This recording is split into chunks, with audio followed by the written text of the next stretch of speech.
Саламатсыздарбы? Аты жөнүм Ыдырыс Исаков, билесиңер. Анан биз бул жолу ошол Кыргызстандагы билим берүүнүн көйгөйлөрүнүн бирөөсү бул китеп. Китептин мазмуну. Ошо тууралуу сөз кылалы деп турабыз. Бизде менде конокто Гүлзада Рыскулова, ырчы. Сиздер жакшы тааныйсыздар. Анан эжеке өзү дагы баласы мектепке бара баштаган окшойт. Анан ошол мектеп программасы жөнүндө баш оорутуп баштаптыр. Буга чейин мен дагы ушул проблемага бир жолу кайрылганмын, бирок унутулуп калып кеткен эле. Азыр кайрадан кайрылганга туура келип атат. Эмне үчүн?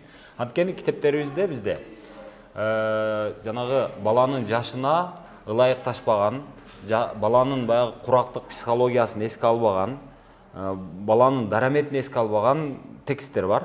Анан ошолор кантип программага кирип калды деген нерсе бардык эле ата-эненин оюнда турат да.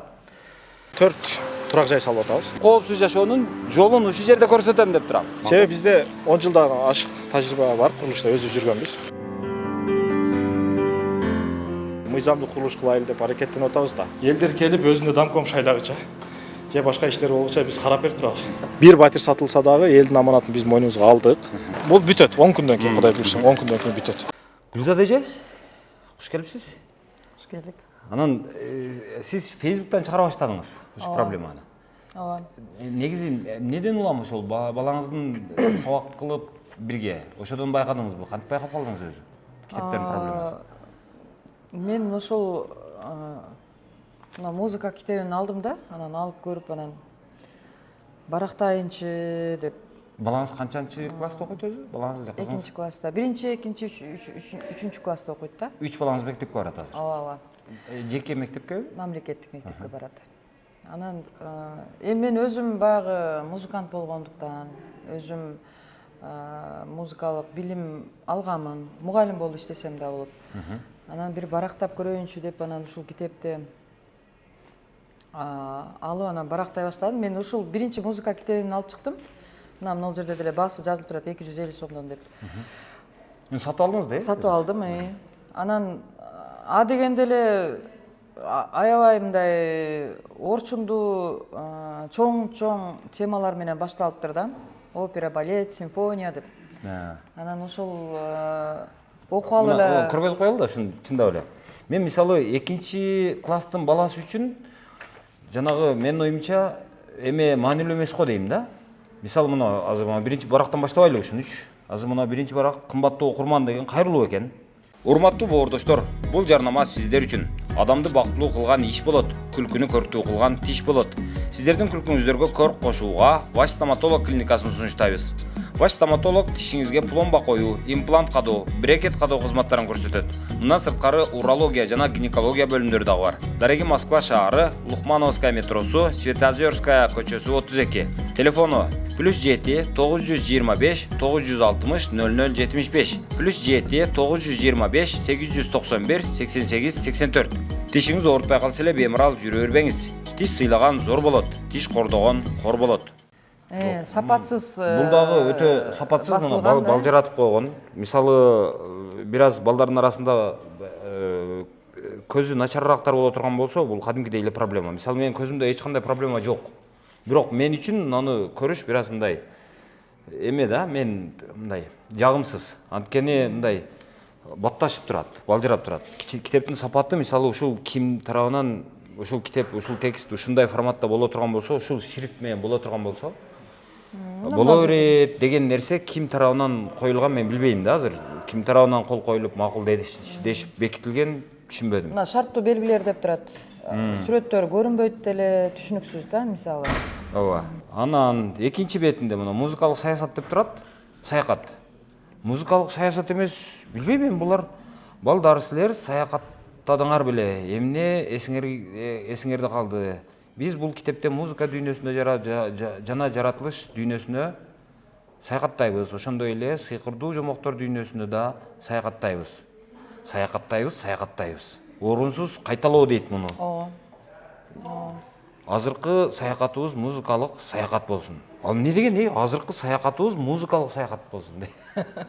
Муну ким жазган дейм да? Муну мисалы мектепте адабият деген сабакты мындай бул адабиятчы болбосун, лингвист болбосун, бир жазуучу болбосун, жок дегенде ошол адабият сабагын мындай анча мынча сабакка катышып койгон адам мынтип жазбайт го дейм да менчи. ооба да, анан мына башка суроо берилип атпайбы, балдар силер саякаттадыңар беле деп. Бул башка өзүнчө тема деп коелу э. Эмнелер эсиңерде калды эле, бул өзүнчө тема. Ооба. Биз бул китепте музыка дүйнөсүнө жана жаратылыш дүйнөсүнө саякаттайбыз дейт. Жаратылыштын бул жерге музыка китебине Кандай тиешеси, эмне байланышы бар дейм. Анан мына сүрөт мындай жакындан караганда деле балдар түшүнбөйт мына кайсыл аспап экен, анткени бири-бирине аралашып кеткен, өңдөрү аралашып кеткен. Анан бул мына музыка китеби, музыка эмне үчүн маанилүү? Музыка сабагына анча маани берилбейт экен мектептечи. Музыка эмне үчүн маанилүү? Музыканы ар бир адам угат. Биздин эмоциябыз менен, биздин жан дүйнөбүз менен бул музыка дүйнөсү өтө чоң байланышта. Биздин эмоционалдык абалыбызды баарын ушу музыка аркылуу мындай айкалышып, өзүбүздүн баягы жан дүйнөбүздү тынчтандырабыз да музыка аркылуу. Анан дегенде эле ушул музыканын кандай жаралышы туурасында айтылыш керек эле да китептечи. Музыка эмнеден турат? Алгач баягы добуш, үн кантип пайда болгон? Анан күнүн башы камбаркан деп мисалы. Кыргызда баягы күү музыка дүйнөсү кандай мындай өнүгүп келген да. Ошону жомок менен баштаса болмок деп ойлойм да. Күнүн башы камбаркан. Комузга байланыштырып. Анан бул жерде эми эч кандай мындай иреттүүлүк жок да. Балдар түшүнө турган эчтеке жок мисалы. Азыр ооба, мен ошону эме кылдым. Мына жерде ошол теманы жазыптыр. Ошо бир сүйлөмгө мына канча сүйлөм болсо мына жерде 1, 2, 3, 4, 5 сүйлөм экен. 5 сүйлөм болсо 5 сүйлөмгө бул жерде 2 суроо бар экен. Токойго же тоого саякатка чыкканда жаратылыштын кандай кубулуштарын байкадыңар дейт. Кулагыңарга эмнелер угулду? Жогорудагы сүрөттө токой музыканттары кайсы музыкалык аспаптарда ойноп жатышат, силер аларды көрдүңөр беле дейт. Эми токойдо кайсы жинди, токойдо мисалы кайсы бир музыкалык аспап менен ойноп атканын, мисалы бир түлкү чыгып алып, мынтип кыяк тартып аткан жок да могу сүрөттөгүдөй. Аны бала көрбөйт да, туурабы? Ооба. Андан көрө чымчыктар кантип сайрайт, добуш жөнүндө, үн жөнүндө берсе жакшы болмок да. Мисалы булбул кантип сайрайт? Булбул кантип сайрайт? Анан кой кантип маарайт, уй кантип мөөрөйт деген. Шыбырт деген кандай? Мукамду обон деген кандай? Булбул кантип обонду? Ошон үчүн булбулда депчи мисалы. Кукук кантип сайрайт дегендей. Ошентип башталыш керек эле да. Анан бул жакта мына жерде скрипканы балдар жакшы түшүнбөйт деле мисалычы. Биякта дирижировать этип атат. Аны деле жакшы түшүнбөйт. Биякта бас кыяк турат. Буга жете элек да бала музыка дүйнөсүн ача элек жатып эле чоң темаларды. Ооба. Эстеп кал дейт. Музыкалык саякат, жаратылыш дүйнөсү, музыкалык жомоктор дүйнөсү. Бул эмнесин эстеп калат муну? Музыкалык саякат. Анан экинчи мына 3-чү бетке келдик, бирок мына жакта 8-чи бетте турат. Эми мына акын ыр жазат дейт. Алыкул Осмонов кыргыз элинин улуу акындарынын бири. Бул эми мен түшүнөм, эми Алыкул Осмонов эми кыйын, эми биз сыйлайбыз бардыгыбызды. Алыкул Осмоновго сөз жок. Бирок азыр Алыкул Осмонов келгенден кийин дароо Алыкул Осмоновдун кайсы бир обондуу бир ырын бериш керек банда, же сүрөтчү сүрөт тартат. Бул кесиптер жөнүндө экен да. Акын ыр жазат, сүрөтчү сүрөт тартат, композитор музыка жаратат. Эми аны композитор дебей, мисалы анда сүрөтчү дебей, анда мына жерде художник сүрөт тартат деп коелу анда. Поэт ыр жазат дейли, мына композитор музыка жаратат дегендей кылып. Анда композитор эмес, обончу обон жаратат десек болот да эми. Жок, эми бул обон жаратканга чейинки баскычтар бар да. Ооба. Кыргыз элинин атактуу композиторлорунун бири Мукаш Абдыраев дейт. Залкар сүрөтчү Капар Айтиев өзүнүн көркөм сүрөт өнөрканасында дейт. Билбейм эми. Бул макул эми. Кесиптер тааныштырсын, макул эми. Анан мектебим деген ырды берген окшойт мына жака. Сөзү Абдыкалыковтуку, обону Рахмановтуку дейт. Татын акай мектебим, дайым сени эстеймин. Тапшырмалар жазууга даяр менин дептерим, ла мектебим, ла мектебим. Тапшырмалар жазууга даяр менин дептерим. Эми жакшы, бирок ошондой эмеси болсо да жакшы болот.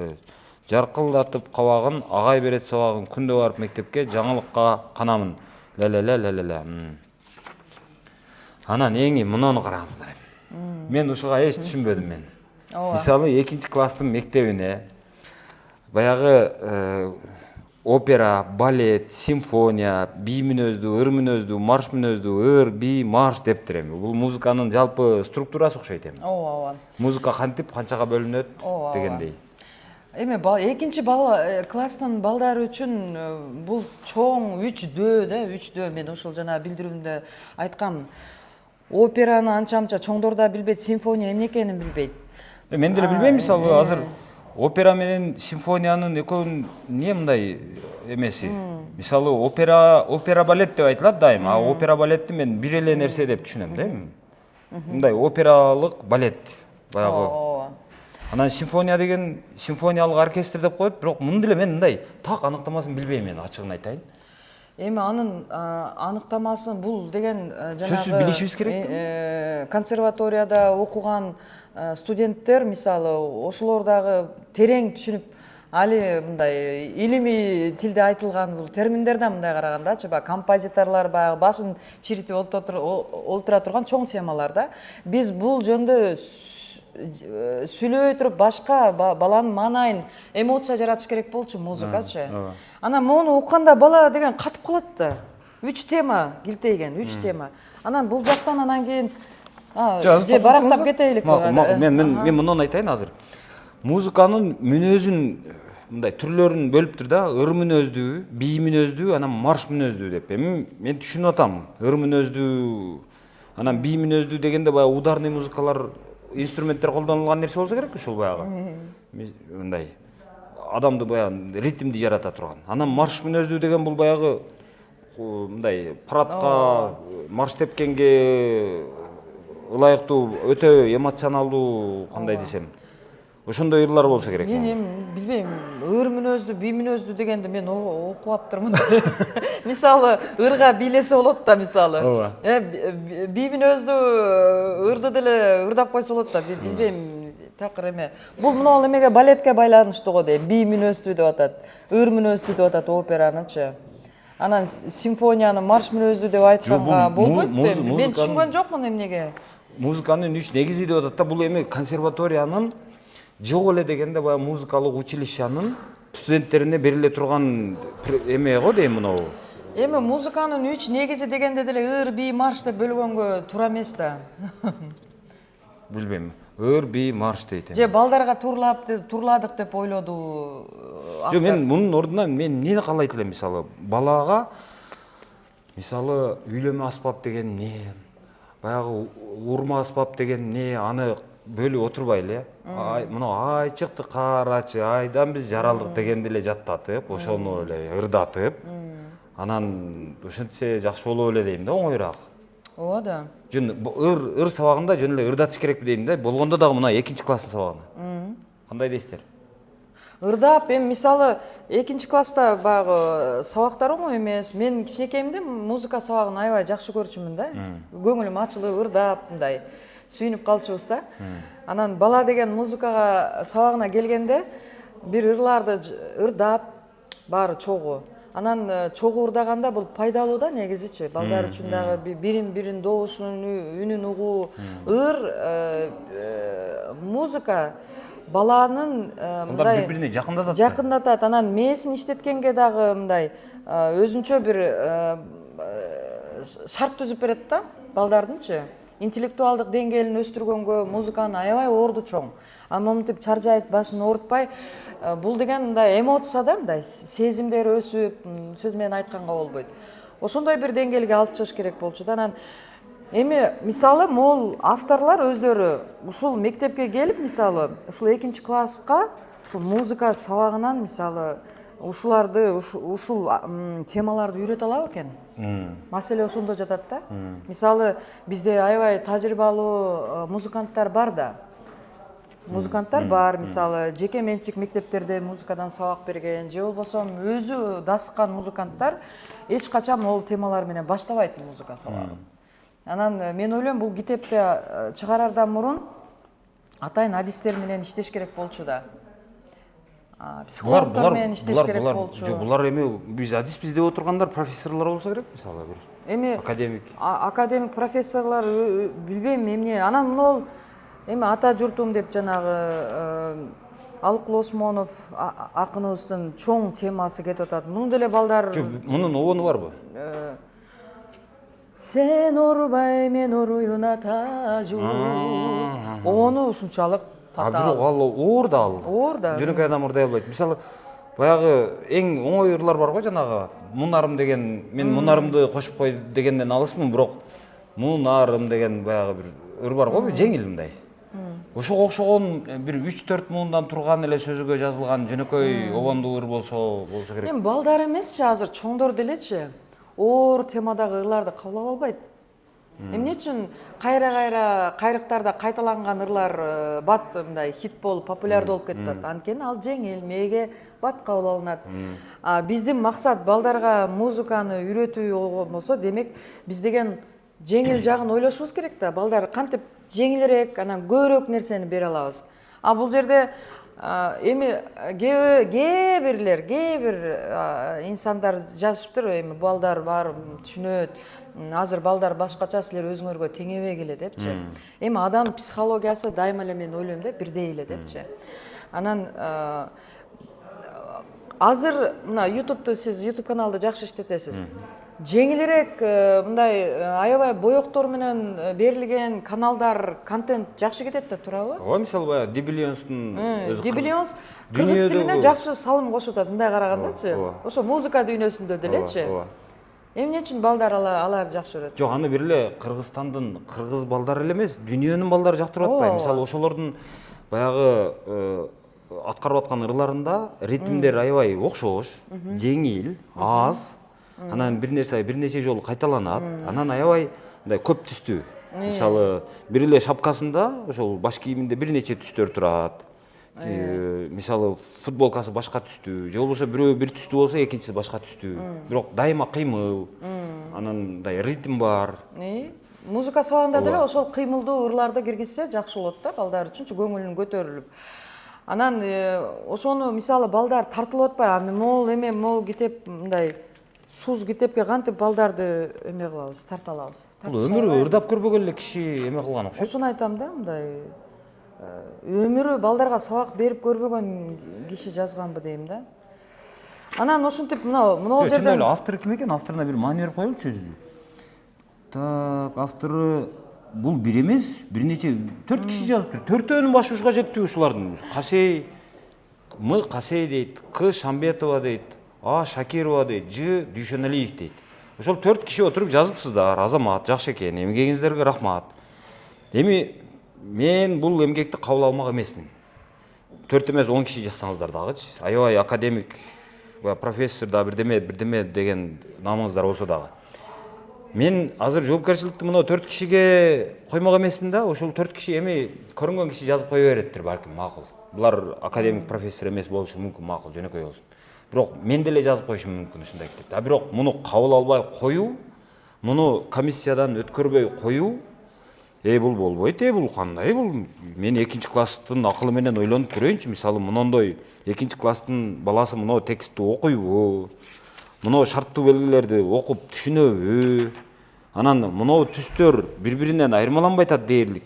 Мисалы коёндун эменин түлкүнүн түсү менен анын скрипкасынын түсү окшош болуп атат. Беркинин мына эмне деп коет мына инструментти? Бас кыяк деп коет. Бас кыяк деп коет. Макул. Бас кыяк менен виолончель. Түлкүнүн түсү окшош болуп атат. Экөөнүн эмне айырмасы бар? Эми 2 класска ошогону мындай бөлүп көрсөтүп бериш керек дейм. Анан мына саякат башка тема, токто муну мындай алып тур. Муну ким жазды? Мына орунсуз кайталоолорду ким карайт? Неге мынтип жаздыңар? Бул деген сөз эртең ушинтип жазса боло берет экен деген балдар чыгат дейм. Ошентип айтып, мунуларды чызып кызыл менен. Анан өткөрбөй коюш мүмкүнчүлүгү бар эле да. эмне үчүн министрликтен ушуга окшогон мен мындай өзүм субъективдүү пикиримди айтайын, мындай жинди китептер кантип өтүп кете берет дейм да. Кантип бул балдардын мээсин зордуктаган менен барабар го дейм да. ооба ооба. Мен бир чет аябай ыйлагым келди балдарыма борум орупчу кантип эми ушуларды мисалы ушул темаларды эжелер тапшырма берет да, айла жок. Алар деле мектептин программасынан чыга албайт да.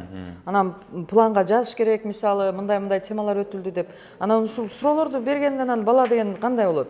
Анан үйдө ата-энелер анан эжейлер айтат, буну үйрөнүп келе дейт. Анан ата-энелер анан баланы эзет, анан ортодо бала деген эзилет да. Эми мен ушул учурдан пайдаланып, мен ата-энелерден аябай өтүнөт элем, балдарыңыздарды үйдө урушпаңыздар деп өтүнөт элем да. Мына ушундай оор темалар үчүн балдарды урушпагыла депчи. Балдар бул маселе, бул көйгөй, буну учурдун эң көйгөйлүү бул эмеси да, баягы биздин жүрөгүбүздүн оорусу деп коеюнчу. Бул билим берүүдө могу китептерди оңдолмой сайын биздин балдарды кыйналган.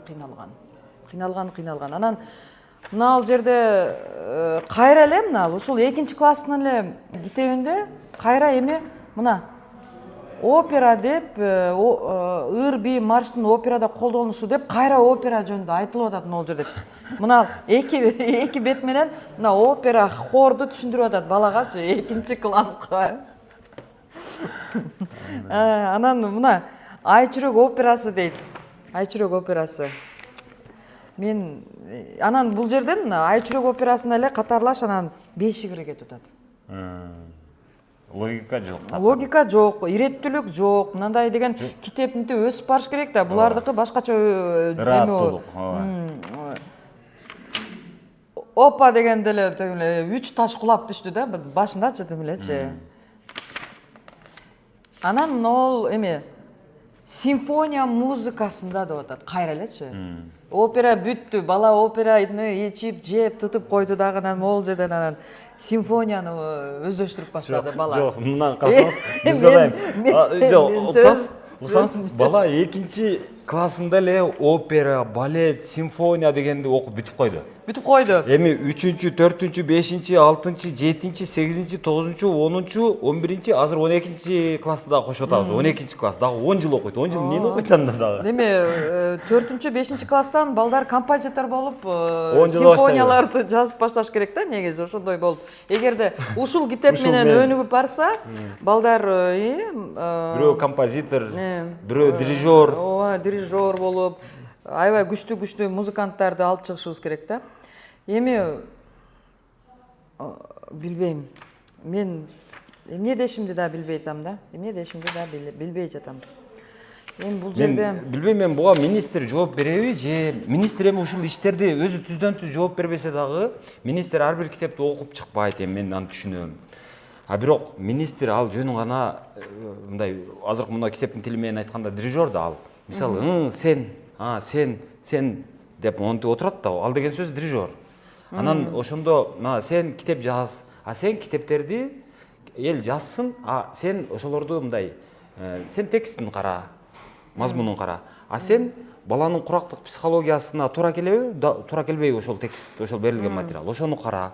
Сен жалпы сүрөттөрүн кара деген сыяктуу. Сен жалпы кара. Анан ошону же кабыл алгыла, же кабыл албагыла деп ошондой бир эме болсо керек, мындай бир структура болсо керек. Анан бул эксперимент болдубу, кайсы бир мисалы 100 балага ушул сабак өтүлдү, анан ошол 100 бала аябай жакшы опера деген мындай болот, балет деген мындай болот, симфония деген мындай болот деп окуп айтып берип, анан аябай кыйын болуп кеттиби? Кыйын болуп кеткенден кийин, буну ушул балдарга берсек болот экен 2-класска деген корутунду чыктыбы? Ал кайсыл мектепте өткөрүлдү ошол эксперимент? Ошол муну мектепке жазып койсоңор деле болмок мына. Бул материалга мисалы аягында. Бул материал китепке кирген материалдардын бардыгы номер 17-чи Бишкек шаарындагы номер 17-чи мектептин 2-класстарына берилди. Алар жакшы өздөштүрүштү. Ошондон улам биз ушул китепке ушул материалдарды киргизүүнү туура көрдүк деп мындай негиздеп айтып берип койсун да. Бир ошондой текст жок да, мисалы, булар мисалы ушул материалдардын баардыгы эксперименттен өттү. Балдар жакшы кабыл алды. Балдар балет дегенди эмне экенин жакшы билет, операнын эмне экенин жакшы билет, симфонияны билет. О, молодец деп ким айта алат азыр? Ким кепилдик берет? Кайсыл мектепте эксперименттен өттү ушул? Ушул суроону мисалы министр бердиби же болбосо министрликтин алдындагы ошондой баягы китептерди таразалап өткөрүп же өткөрбөй кое турган комиссия айта алабы ушуну? Мага эми ошо музыка мугалимдери дагы менин өздүк Чыгып атышабызбы? телефонума жазышты да, мындай чындыгында бизге кыйын болуп атат депчи. Биз кантип өтүшүбүздү билбей Жо, атабыз. мугалимге депчи. кыйын болгону макул эми. Баланы эч ким ойлобойт атпайбы? Балага кыйын болуп атат же балага жеңил болуп атат деп эч ким айтпайт атпайбы? Бала бечара өзү айта албайт экен эми. Бала айта албайт да, ошону айтып атпаймынбы? Мектептен дагы Бала ойлойт да, мен келесе окшоймун деп. Сокуп калат, анан үйгө келип анан ата-энелери урушат, сен эмне окубайсың, түшүнүп бар деп. Анан сен окуп келсең, анан мен сен түшүнбөсөң мен түшүнбөй өлөм дейт, анан эмне дейт эле. Эми ал жакта дагы Саякбай Каралаев атабыз жөнүндө айтылып атат. Манасчылык өнөр бул дагы музыканын бир бөлүгү деп, ошол манасчылык өнөр оор теманы дагы бул жерге эми билбейм, эмне төбө асты кылганбы бул баланын мээсин. Анан манасты түшүндүрбөй туруп, мен эмне үчүн жана ыраттуулук деп атам. Манасты бала түшүнө элек туруп эле бияктан Саякбай Каралаевди киргизип койду. Манас ким? Жок, Манас кимге дагы кирбей туралы, жөн эле Манас болуптур, Манас атка конуптур деген бир 4 сап ырды берип жаттатып, анан Манас айттырып, мына мектепте. Ооба, эми Манас деген биздин баатырыбыз болгон деп кичине түшүнүк бериш керек да ошого чейинчи. Анан Саякбай Каралаев деп туруп эле анан ал ушинтип Манас айтып киргенде эле билбейм, бул тез арада бул китептер иштелип чыкпаса болбойт. Анан мен ойлойм бул музыка сабагына мындай такыр эле мындай бир кандай десем, ушунчалык көңүл кош мамиле да. Ушунчалык көңүл кош. Бирок бизде ар бир адам музыканы угат. Ар бир адам музыка менен жашайт. Бизде эмес, бул дүйнөдө Дүйнөдө дегеним эми. Музыка бул дүйнөдөгү эң адамга эң катуу таасир берүүчү нерселердин бири деп эсептелет. Эң катуу таасир берүүчү нерселердин бири бул музыка, анан дин дагы ким? Дагы ушул музыка менен диндей эч нерсе адамга катуу таасир этпейт да өзүчү. Анан ошонун теориясын 2-класстан баштап биз балдарга берип, баланын мээсин кадимкидей зордуктап атабыз да. Ачык эле айтайын, бул менин субъективдүү пикирим, бирок эми муну мага түшүндүрүп берсинчи бирөө жарым, мисалы ошол министрликтеги акылдуулар. Ыдырыс, сен келесиосуң, сен түшүнбөйсүң. Бул деген мындай болот, муну мындай кылбасак мындай болот деп мага бирөө мени ынандырып берсинчи суранычы. Мен экем, мен музыкалык билимим жок. Сиз мисалы музыкалык билимиңиз болсо керек сиздин. Ооба. Музыкалык билимим. Сиз дагы туура көрбөй атпайсызбы? Мен ойлогом, мен мурдачы мен музыкант эмесмин, мен түшүнбөсөм балким деп. Эми бул китеп мынантип өсүп да 3-класска өтөйлүк да. 3-класска өткөндө мынакей Генже дастандарга өттү. Бул жакта Сагынбай Орозбаков жөнүндө кетип атат. Карагул ботом дейт. Мынал инструментальная музыка деп атат. Эми мына аспаптар жөнүндө айтылып келатат да, Мураталы Күреңкеев жөнүндө айтылып атат. Бул консерваториянын мындай эмелери да, программасы да, жогорку билим алган музыканттардын. Анан музыкальная культура русского народа деп туруп, анан улуттардын улуттук маданиятын бул жакта окутуп атат да. Эми бала эле музыканы өзүнүкүн түшүнө эле, өзүнүн музыкасын бала түшүнө элек да. Булар 2-класста жана бүт музыка жөнүндө түшүнүктү алып бүттү. Алып бүттү, эми мына балдар изилдеп атат, эл аралык, улуттар аралык. Анан татарского народа дейт, корейского народа, уйгурского народа дейт. Мына эми профессиональный музыки деп 3-класста ушундай бир Шубиндин өмүр баяны, Мукаш Абдраев, бул жанагы мен Жумамидин Ширалиев мончо биздин жок, биз эжеке мындай экен, мен эми түшүндүм. Биздин мектептерди мектеп деп атабашыбыз керек. Ошо Биз мектептерибизди консерватория деп аташыбыз керек. Бул жерде бир эле музыка сабак эмес да, толтурасыз. Анда не деш керек? Анда эмне деп академиктердин академия деп эле аташ керек. академия дейбизби, кандай билбейм, мына казак элиники ушинтип. Анан бул 3-класста музыка өнүгүп, улуттардын элдик музыкасын балдар өздөштүрүп башташты. 4-сүсүндө кайсын? 4-класстыкы азырынча Сизде жок. колума тиелек, анан колума тийгенде айтып берейин деп атам да. Эми Жок, музыка сабагы 11-12 класска чейин берилеби же берилбейби? ошону билбейт экенмин, канчанчы класска чейин. Билгендер болсо комментарийге калтырып коюңуздарчы, канчанчы класска чейин бер. Эми музыканы жаптык эми. Эми Кыскасы биздики эгерде музыка сабагы боюнча алып карай турган болсок, биздин мектептер мектеп эмес туугандар. Биздин мектептер булар консерватория.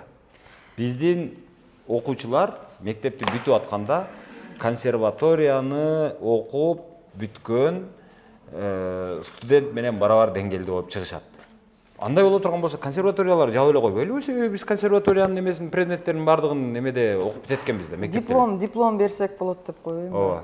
Мына ал эми ушундай чоң көлөмдүү текстер да, эми мына русский язык китеби 2-класстар үчүн, орус класстар үчүн бул жактагы сүйлөмдөр кандай кыска? Бул токтон, кайсыл эмне? Бул 2-класстыкы, бул да 2-класстын музыкасы да. Бул русский язык 2-класс,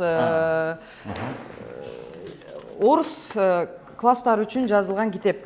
Эми бул жерде мына кандай чоң жазылган, кыска берилген сүйлөмдөр да. Мен салыштырып атам да, мына мол китеп менен бул китепти салыштырып атам да. Мына китепте эми иштелип чыккан китеп десе болот да.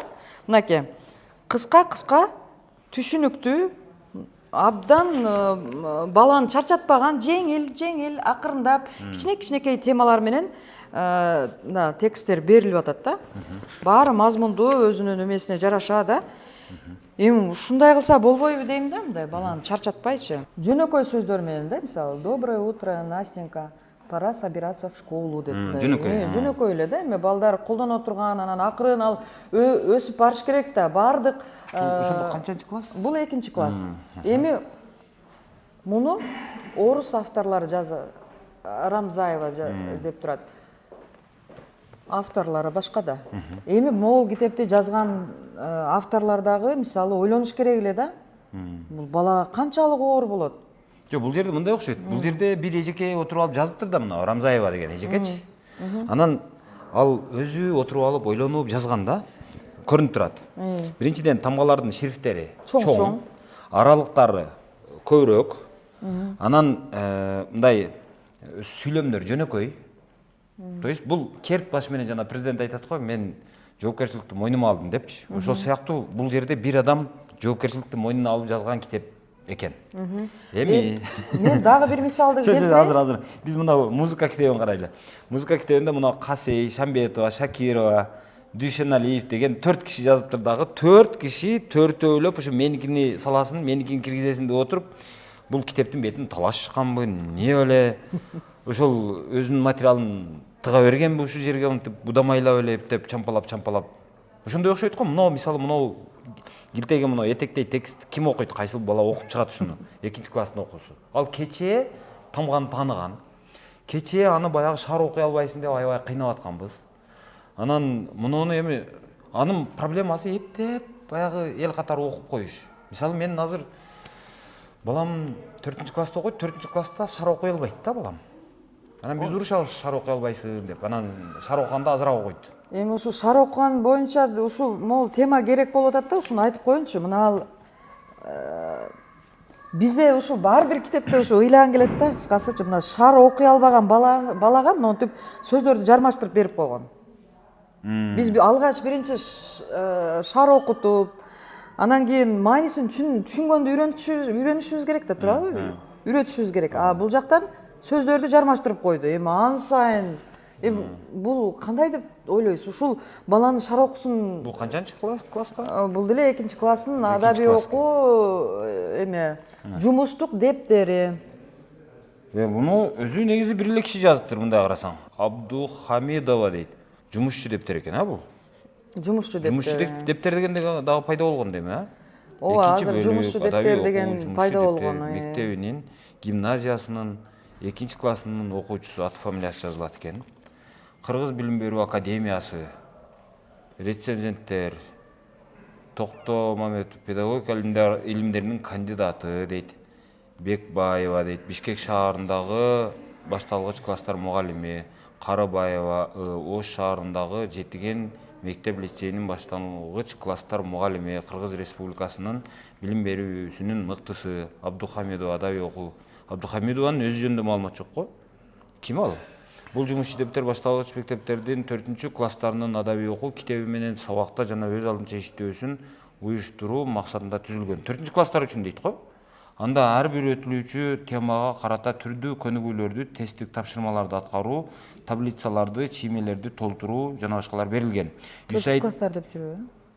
Мына, бул жумушчу дептер башталгыч мектептердин 4 класстарынын адабий окуу китеби менен сабакта жана өз алдынча иштөөсүн уюштуруу максатында түзүлгөн дейт. Неге муну 4 класстын эмесин, баягы жумушчу дептерин 2 класстарга тыгып салган? Ошо. Мына ЮСАИДтин бирге окуйбуз жана келгиле окуйбуз долбоорлорунун алкагында сунушталып жаткан көнүгүүлөр окуу китебинде берилген материалдар менен ыңгайлаштырылды. Жумушчу дептер окуучулардын окуу көндүмдөрүн, окурмандык кызыгууларын жакшыртууга багытталган дейт. Билбейм, ушун нелбейин да ушул жакшыртып берерине. Эми мынаны мисалычы, балдарчы Азыр жаңы сөздөрдүн маанисин жазып түшүнүп ал дейт. Бул 2 класс, али жаңы сөз эмес. Бизде бар сөздүн өзүн үйрөнүш керек да. Бул мисалы жарлык дейт. Жарлык дегенди бул азыр мисалы жарлык деген не деп туруп, мынау как раз азыр эме болуп атат. Жергиликтүү кеңештерге шайлоолор болуп атат да. Ошол шайлоого талапкер болгон кишилерди барып туруп жарлык деген не десең, азыр ушунун анықтамасын айтып бере албаса керек. Чабарман дейт, колукту, кууртон кийген дейт. Эми бул кууртон кийген деген эми бул архаизм сөздөргө өтүп кетти да эми кууртон деген. Аны биз колдонбой калдык да кууртон дегенди. Кууртон дегенди мен деле жакшы түшүнбөйт эми. Кууртон деп кандай тонду айтсак. Ол эми кана жомоктогу окуянын ыраттуулугун сактоо менен дейт, окуянын айлампасын дейт, катар ирети менен толтур дейт. Мону кандай бала түз жазышты билбей аткан баланы тегеретип кантип толтур деп айтасың? Бала али түз жазганда кыйналат, мисалы менин баламчы. Адамга кара күч, акыл, билим, байлык эмне үчүн керек? Өз оюңду таблицага жаз. Суроолорго жоопторду өз алдынча жаз. Өз алдыңча жаз. Ката. Эмне үчүн адамдын 2 колу, 2 буту бар? Чындап эле эмне үчүн бизде 2 колубуз, 2 бутубуз бар? Керек да эми. Биз эми адамбыз да эми бизде. Эмне үчүн адамда 2 кулагы, 2 көзү бар? Эмне үчүн бир гана оозу бар? Эмне үчүн бир гана башы бар? Ойнонайын. Бул эме мен китеп менен салыштырдым. Китепте жазылып турат да, кол ошол иш кылыш үчүн берилген деген, эмгек кылыш үчүн берилген деген сыяктуучу. Анан бирок экөөнү мынтип ажыратып караганда мен да сизге окшоп аябай эме болдум да. Бирок ошондо деле мисалы бардыгынын өзүнүн функциясы бар да эми, аны билбейм мен муну ошол 2 класстын баланын башына орутуш керекпи, кереги жок. Мисалы эмеге атка 4 туяк эмне үчүн берилген десең, эми басыш үчүн берилген да. Мен анын аттын басканы эмгек кылган да өзү.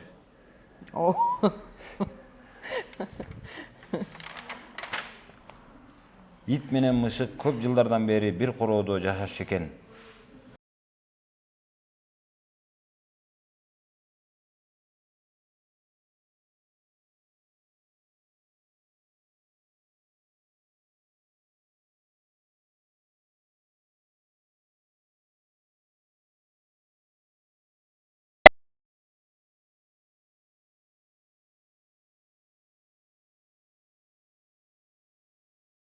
Чатакташкан мезгил жаз болчу. Ит мышыкты кубалап жөнөйт. Мышык бакка чыга качат. Ит да анын артынан чыгып барат. Мышык итке бактын үстүнө чыгууну да үйрөтүп койгон болчу. Мышыктын 40 амалы бар. Качан эле кайсы ит дарактын башына чыгыптыр? Мен көргөн эмесмин ушу дарактын башына чыккан итти. Логика болуш керек да, эми жомок болсо дагы. Жок, анан таблицаны мынаны түшүндүңүзбү? Эмнеге ооба жок, эмне деш керек бунун тушуна? Билбейм. Мышык бакка эмне дейт? Бакка чыга качат, ит да анын артынан чыгып барат дейт. Анан ушул жерге ооба жок деш керек экен да. Логика экен да эми. Билбейм эми мен муну. Сиздин оюңузча кандай эми бул? Мен билбейм. Эми мына жерде жаңы сөздөрдүн маанисин жазып түшүнүп ал дейт. Ажы дейт. Түгөл, батыл дейт. Астейдил, бейкапар. Экинчи класстагы бала араң мындай адамды араң сүрөттөп баштайт да. Апа мен келе атам, мен курсагым ачты. Бир нерсени кичине 2 сүйлөм, 3 сүйлөм, 4 сүйлөм, макул 5-6 сүйлөм менен сүрөттөп баштайт. Анан мондай терең, мааниси терең сөздөрдү түшүнүш үчүн ага чейинки сөздөрдү түшүнүш керек да. Мына жерде уз, чопой идиш, күйүкпөс дейт.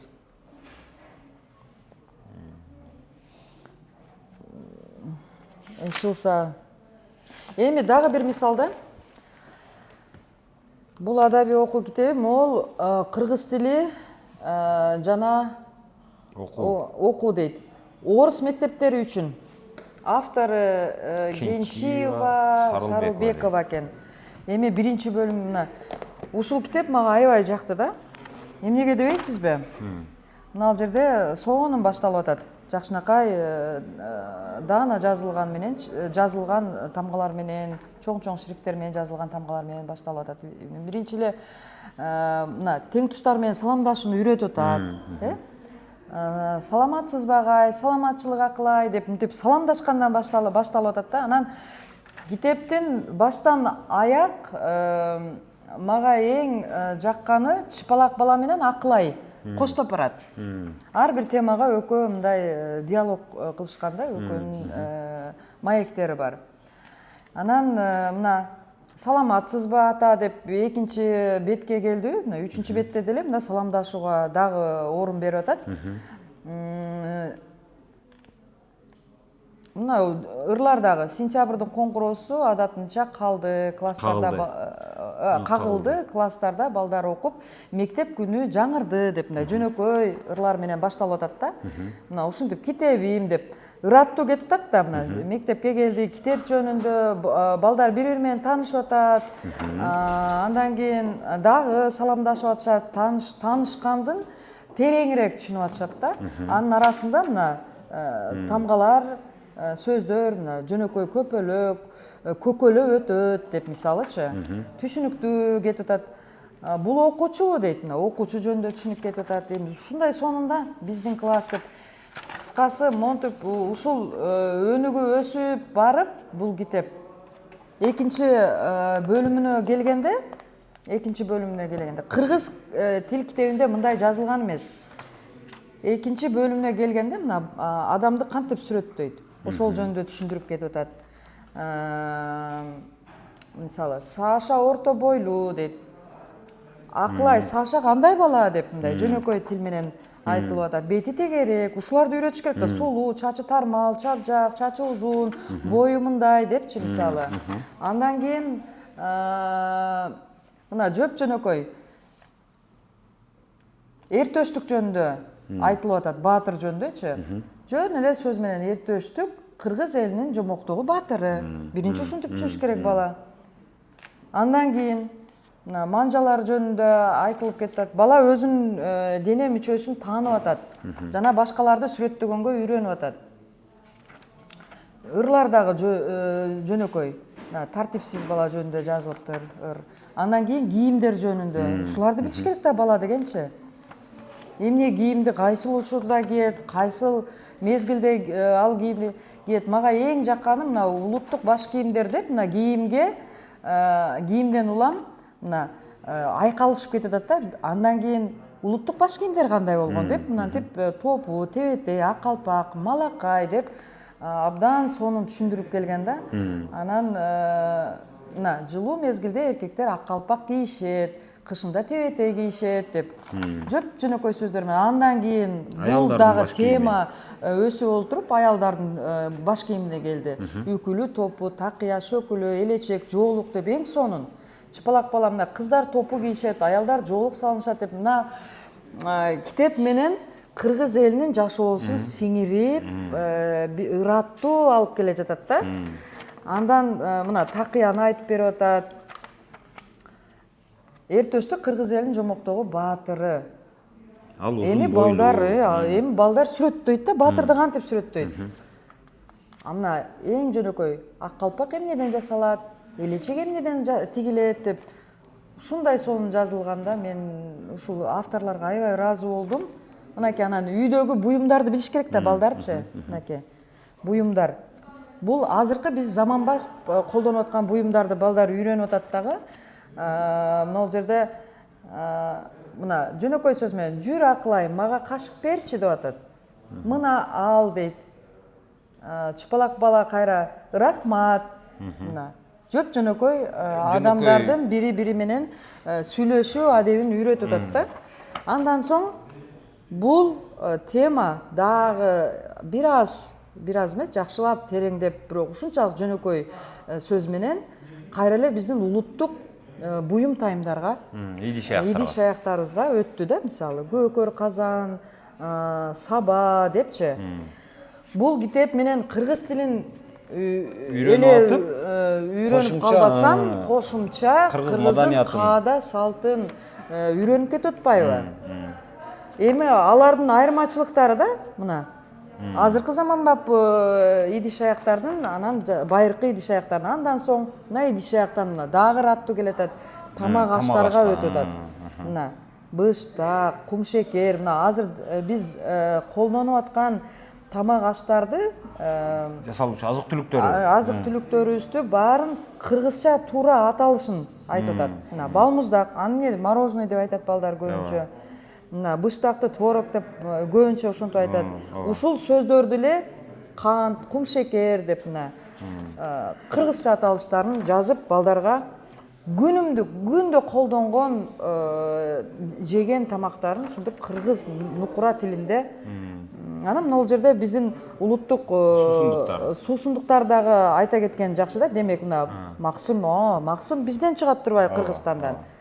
Мынакей бул жерде ошол буюмдардан кийин эле, тамак аштардан кийин эле анан мына жерде биздин улуттук тамактарга өтүп кетет. Кандай сонун. Балдар азыр билбей калбады, улуттук тамак биздин чыныгы нукура улуттук тамагыбыз кандай экенин. Бизди бифштекс менен эмени шорпону экөөтөң биздики эле деп эме кылышат дейм. Мынакей чыпалак бала сага кайсыл тамак жагат деп атат Акылай. Мага 5 бармак жагат дейт. Сонунбу? Сонун. Абдан сонун. Абдан сонун. Неке? Анан кийин үйлөргө өтүп атат. Баланын турмушунан эле алынган, өзү көрүп билип жүргөн эле жашоосунан мына үй буюм тайымдарга өтүп атат. Ушундай кетиш керек. Анан боз үйгө өтүп атат. Байыркы ата бабаларыбыз кандай үйлөрдө жашаган. Эми бул китепке мен чын-чынында аябай тамшанып баа бердим, авторлорго башымды терең ийип тажим кылгым келет да. Эми аягына чейин чыкпай эле коеюн, мына эң жөнөкөй мына жерде Манас ата жөнүндө дагы эң жөнөкөй эле сөз менен түшүндүргөн да. Манас ата бул кыргыз элинин баатыры деп, мисалы. Кайсы эмеде калды? Бетинде кыскасы ушундай. Ушул эле китеп кыргыз класстары үчүн жазылган 2-класстын китебинде бир аңгеме же бир окуя 3-4 бетке созулат. Анан аябай татаал жазылган. Бүгүн ал китепти мен алып келе алган жокмун. 2-класс үчүн. 2-класс үчүн. Айырмасы аябай чоң да. Ушул эле китепти кыргызча которуп коюшпайбы? Могу сонун жазылыптыр, мага жакты да аябай. Ушул китеп керек аябай. Бул өзү биздеги эменин жанагы министрликтеги башаламандыктан кабар берет го дейм. Себеби министрликте эмне үчүн мисалы орус мектептеринин окуучулары үчүн колдонулган ыкмалар, колдонулган предметтер, мисалы мына буюм тайымдар, ошол алынган темалар тандалып алынган. бул башка дагы анан кыргыз тилиндеги же кыргыз мектептери үчүн тандалып алынган ошол эмелер темалар таптакыр бөлөк, таптакыр татаал. Анан такыр мындай берилүү ыкмасы дагы башкачараак. Башкачараак, аябай татаал берилген да. Так, муну көрдүк. Авторларын айтып коелук, Кенчиева, Сарылбекова дейт. Рахмат сиздерге. Чоң рахмат. Так. Эми музыканы өттүк, кыргыз тилин өттүк. Эми кайсы адеп дейби? Эми адеп. Жаман жакшы көрөм да ушул теманы. Так. Мында эмне кадыңыз окуп көрдүңүзбү өзүңүз? Ооба. Эмне экен? Мына дегенде эле мына сөзү мына ушулардын ар бирин окууда теманы түшүндүрүүдө анын тегерегинде ой жүгүртүү үчүн алдын ала эпиграфтар берилген дейт. Токтоп туруң эми ушул жерде Бул башынан баштайбыз. дегенде эле биринчи Так, бетте. бул адеп деген китеп экен. Бул дагы 2-класс үчүн экен. Анан авторлары Ысманова, Ибраимова, Мусаева, Өжөрбаева, Жаанбаева деген 5 эжеке биригип жазыптыр, а? 5 эжеке жазыптыр. 5 эжекенин биринен бири акылдуу окшойт, эпиграфтар берилген дейт. Эпиграфтар деген эмне экен? Эпиграф деген эмне экенин айтып койсоңуздар жакшы болот эле. Анан колуңарда китеп адеп сабагынын эң алгачкы окуу китеби болгондуктан башка предметтерден түп тамырынан бери айырмаланат. Башка предметтерден эмес, башка сабактардан деп койсоңуздар эмне болот? Же предмет дегенде өзү мындай алганда зат деп дагы которуп койсоң болот дейм. Ошон үчүн балдардын башын айлантпай эле башка сабактардан деп. Ушуну кимиң текшерип, кимиң өткөрүп атасыңар, мен ушуга түшүнбөйм. Анан алсак, окуу китептеги ар бир текст адептүү болууну негизги максат кылат дейт. Адептүүлүккө чакырат эле деп мындай сүйлөмдөрдү мүмкүн болушунча жеңил, керек болсо Азаттыктын тексттери мынчалык оор жазылбайт да, жанагы күнүгө ушунча жаңылыктарды аябай баягы эл аралык маанидеги жаңылыктарды жазган Азаттыктын тексти мынчалык оор жазылбайт. А силер 2-класстын адеп китебине текстиңер ушунчалык оор. Мисалы мына мен ушу текст жөнүндө эме кылгым келет да, мына ыймандуулук, адептүүлүк, маданияттуулук, акылдуулук, эстүүлүк жакшы балдарда гана кездеше турган сапаттар дейт. Эми дагы мындай өтө 3 дээрлик 2,5 саптан узунураак экен. Өзү негизи ушу 2-класстын балдарына 1 саптан ашпаган сүйлөмдөр болсо, 5 сөздөн ашпаган, 5-6 сөздөн ашпаган сүйлөмдөр болсо жакшы болот эле да, туурабы? Ооба. Мисалы узун 12 сөздөн, 15 сөздөн турган сүйлөмдү аягына чыкканга чейин башын унутуп каласың. Эми мына жерде баягы биринчи сабакта эле мына ошол азыркы сүйлөмдү окубадыңызбы? Ыймандуулук, адептүүлүк, маданияттуулук, акылдуулук, эстүүлүк жакшы балдарда гана кездеше турган сапаттар дейт. Бир сүйлөмдө толтура сапатты берип койгон да. Анын ар бирин бөлүп бериш керек да балага биринчичи. Мен ушинтип ойлойм да, билбейм, сиздер кандай ойлойсуздар? Жок, муну жакшы бала деп эле айтыш керек го дейм. Бул өзү мурда эле бар эле, өзү эмнеге бул ыйман сабагы деп киргизип ачты, мен түшүнбөйм. Ыйман деген өзү сөзмө-сөз которо турган болсоң, бул ишеним дегенди билдирет. Ыйманы бар деген сөз ишеними бар дегенди билдирет. Анан бул ыймандуулук, адептүүлүк, маданияттуулук, булар таптакыр. Мисалы, адам абдан маданияттуу болушу мүмкүн, бирок ыймандуу. Мисалы, ыймандуу адам маданияттуу болбошу деле мүмкүн. Ыйманы бар, Кудайга ишенет.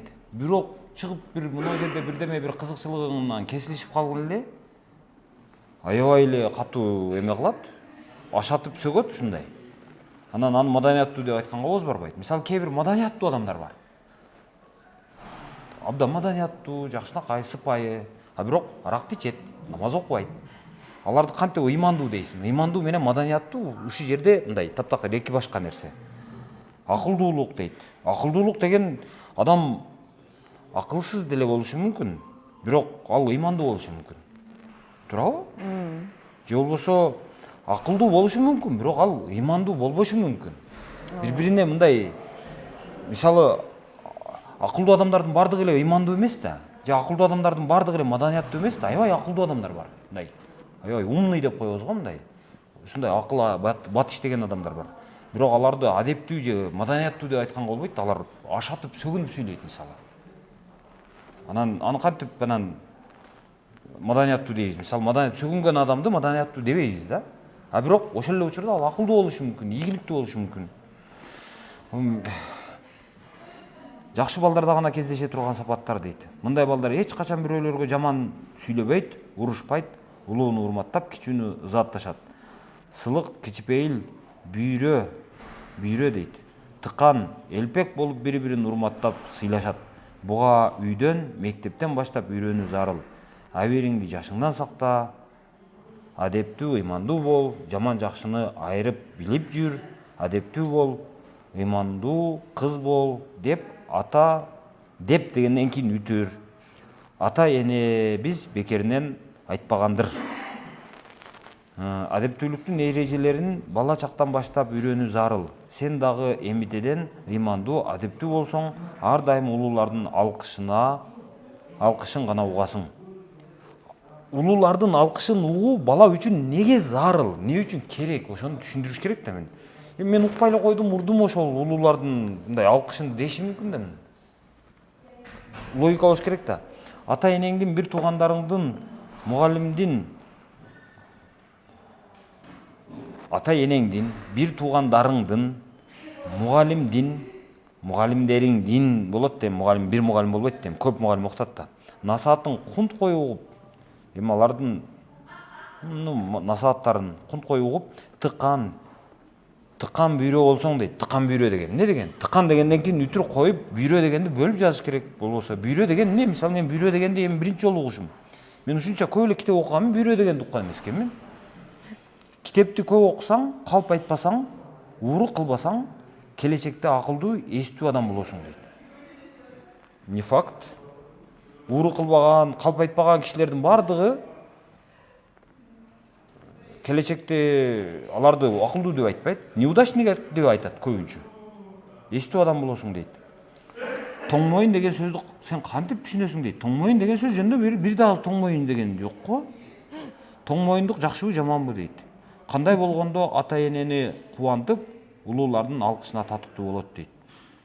Ыйман, а ким болсо тоңмоюн, алкыш албайт, сый албайт, сылык өссө наристе, кайсы ата эне кубанбайт, бирдей жагат жакшы адам, жашка жана каарыга ыймантай деп чакырып, эркелетет, жалынат, спорт менен дос болуп, чымыр болуп, бой өссүн, көптү үйрөнүп, көп билип, акыл өссүн, ой өссүн. Ой. Башында адамды сыпаттап атып, акырында хомин деп бата бергендей болуп калыптыр. Спортко өтүп кетти деңиз. Спорт. Чындап эле биздин кээ бир эмелер, мен эгемендүүлүк күнүн кантип майрамдадым. Эгемендүүлүк күнүн кантип майрамдадым дегенден кийин эме го, суроо белгиси коюлуш керекпи? Же коюлбайбы? Мына, жок ал, суроо белги жок. Муну эмнеге берет? Ошо мен да белгилеп койдум да, бул тема мекен таанууга кире турган тема да, мисалы эгемендүүлүк. Эгемендүүлүктү бала түшүнүш керек да биринчи, эгемендүүлүк эмне экенин. Бул жерде майрам жөнүндө айтылып атат. 1991 жылдын 31 августунда Кыргызстан эгемендүүлүккө ээ болду депчи. Ушул күн өлкөбүз өзүнүн көз карандысыздыгын бүт дүйнөгө жарыя кылды. Ошондон бери 31 август жалпы элдик майрам катары майрамдалып келе жатат. Бул күнү атам, апам, карындашым төртөөбүз эртең мененден кечке чейин Борбордук аянтта болдук. Ал жерде өлкөбүздүн башчысынын куттуктоо сөзүнөн кийин майрамдык концертти көрдүк. Анда кыргыз элинин байыркы турмушунан баштап басып өткөн тарыхый коомдук турмушун жана бүгүнкү күндөгү жетишкендиктерине көө болдук дейт. Кызык. Мен кыйналып кеттим, 2 класстын баласы эмес. Так, уланта беребиз, Эжеке. Так, мен азыр мына мекен таануу адептин 2-класстар үчүн китебин кайрадан талкуулап атабыз. Ал мындай болуп атат да. Мына майда тексттер, сүрөт аз, анан аябай мына текст этектей тексттерди бере бериптир. Анан мекен таануунун менин оюмча эмелери аралашып кеткен окшойт, темалар. Анан оор темалар буга дагы. Мисалы 2-класска жөнөкөйрөөк тема берсе болот беле дейм да. Актар экен кимиси дейт. Коңшу аган бар, кандай экен билип ал. Мен баргамын, сен бар деп жакташмай жана бар дейби. Атанын сөзү акылдын көзү. Мына тексттерди окуп көрсөк болот да. Зарлык атанын 2 небереси бар. Алар Байсал менен Байтик. Байсал улуулук кылып, Байтикти дайыма баш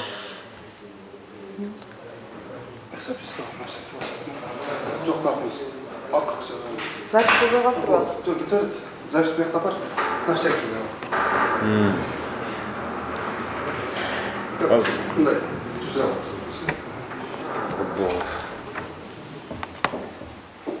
билим түгөнбөс байлык дейт. Билеги күчтүү бирди жанат. Өзүңүз айтып бериңизчи же. Токтоңула, азыр могу эмеден баштайлы. Азыр мына 2-класстын адеп сабагы үчүн жазылган китепке келдик. Авторлары ким экен? Авторлары Ысманова, Ибраимова, Мусаева, Өжөрбаева, Жаанбаева деген 5 киши жазыптыр, 5 аял, эжеке. Эпиграфтарды өттүк да муну. Волонтериңиз же?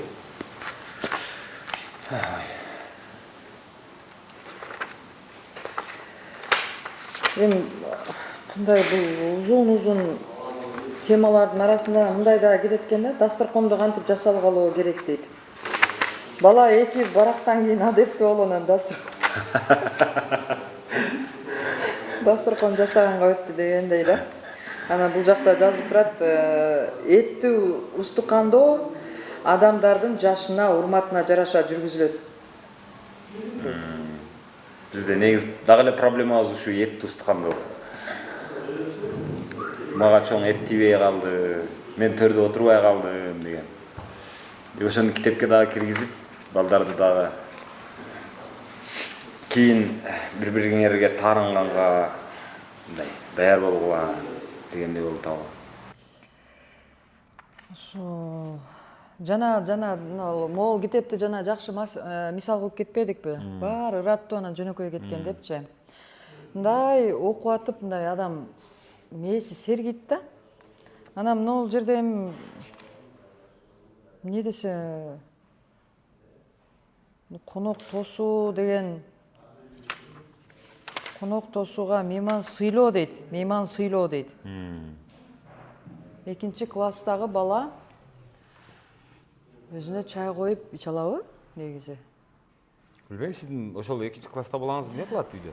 Өзүнө жумуртка куруп жей алат, бирок мен ысык нерселерден баары бир чочулайм да, мындай бир нерселерге аралаштыра албайм. Бирок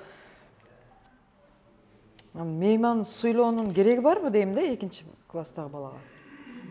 Кандай деп ойлойсуз? Же мен туура эмес? Жок, ошондо дагы аны бир эме менен айтыш керектир. Баягы, мисалы мен бир нерсени мына сиздер байкабайсыздарбы, билбейм. Көбүнчө Кыргызстандан сыртка көп чыкпаган болсоңуздар байкабашыңыздар мүмкүн. Мисалы мындай, бул сиздерди кемсинтүү үчүн айтып аткан жокмун. Биз кыргыздар байыркы элбиз дейбиз, маданияттуу элбиз дейбиз. Биз өзүбүздү мактап аткан болсок, эми күрөккө тургуз демелечи. Бирок ошол эле учурда бир кемчилигибиз бар да, ачык айталы. Мен мисалы биз жаман деген, адепсиз, ыймансыз, ата-эне безер, дин безер деген батышка барсаңыз, мисалы мен батышта жүрүп келдим. Аларда мынау саламдашуу адеби аябай жакшы өнүккөн да. Мисалы дүкөнгө кирип барсаңыз, сиз аласызбы, албайсызбы айырмасы жок. Сен карасыңбы, аксыңбы, кедейсиңби, байсыңбы айырмасы жок. Эшиктен киргенде эле добрый день деп наркы жактан бирөө саламдашып коет. Анан эч нерсени албай эле кийимдерин карап бардыгын чачып ошентип чыгып кетип атсаң албай. До свидания деп коет эми, до свидания деген. Көрүшкөнчө деп коет да. Бизде ошол дүкөнгө барсаң дагы, бир кайсыл жерге кирсең дагы саламдашуу дээрлик жок. Кассага барасың, тыйт этип жанагы эмелерди, алган нерселериңизди алып эсептейт, күтүп турат, бересиңби акчаңды, бербейсиңби деп. Анан берип коесуз, ошондо дагы жакшы барыңыз, келип туруңуз, соодаңызга рахмат дегенге окшогон бир сөздөрдү айтпайт. Мына китепте дагы ыйман жөнүндө болуп атат. Ыйман деген ушул адеп да эми. Ошо биздин адебибиз, биздин ыйманыбыз ошону көрсөтө турган нерсе. Бирок саламдашуу жөнүндө тема көрбөйт менчи. Саламдашуу жөнүндө тема эмес. Саламдашууну ар жөн бир эле бабалар сөзүн билип ал деп туруп, анан улуулар менен саламдашуу адебин үйрөн деп коюптур да. Эми балдарга деген бул мындай тил менен айтпай, могул китептегидей. Могул китептегидей. Мына, саламатсызбы ата? Саламатчылык уулум деп атат. Ооба. Балдарга ошол мындай балдарга айтып берип атканда ал элестеткидей болуш керек да, өзүнүн тили менен түшүндүргөндө, балдар ушинтип айтыш керек турбайбы деп бала кайталаш керек. Аны айта турган сөзүн балдарга айтпаса, балдар түшүнбөйт. Мына улуулар менен саламдашуу адебин үйрөн деп коюптур. Ооба. Биз 2-класстын ушул жерге могул керек болчу. Ооба. Саламатсызбы ата? Аталар менен кантип саламдашат? Ооба. Саламдашууну бир эле улуулар менен эмес, бардыгы менен саламдашканды үйрөнүш керек. Досуң менен кантип саламдашасың? Салам акылай, салам чыдалак, батыр деп мисалы да. Коштошууну үйрөтүш керек мисалы. Анан дагы эмне? Ар кандай коомдук жайларда өзүңдү маданияттуу алып жүрүүнүн эрежелерин бил дейт. Каяктан билет ал? Кичи пейил, элпек, эмгекчил, өнөрлүү болуп чоңой дейт. Эми бул кичи пейилдик дегенге кичи пейил бала кандай болот? Кичи пейил бала кезекте мисалы астында улуу адамды өткөрөт, мисалы үйгө же бир жака кирип баратканда эшигин ачып коет деп мисалы ушундай кылып анан бала ошондо кичипейил болот турбайбы? Автобуста мисалы карга орун берет дегендей. Карларга орун берет деп түшүндүрүш керек да. Кичипейил, элпек. Элпек деген эмне? Жөн эле мындай билген балага сабак өткөндөй да булчу. Мындай бир 15 жаштагы бала эми түшүнүп калат да кичипейилдүүлүк эмне, элпектик эмне экен. Ошол балага сабак бергендей болуп калат да, мисалы, кичипейил болбойсуңбу, элпек болбойсуңбу дегендей. Ал билет ал сөздүн маанисин. 2-класстагы бала билбейт мисалы. Элпек мисалы Азамат аябай элпек бала экен. Анткени ал апасы мындай жумушка жумшаса, ал элпек болуп чуркап барып, апасы суу алып кел десе, суу алып келип берди. Мына ушундай баланы элпек десе болот деп мындай мисалы да. Апасынын тилин алат экен дегенде. Апасынын тилин алды. Эмгекчил деген эмне? Эмгекчил деген эмне? Бул ар бир мына адептүүлүккө кеткен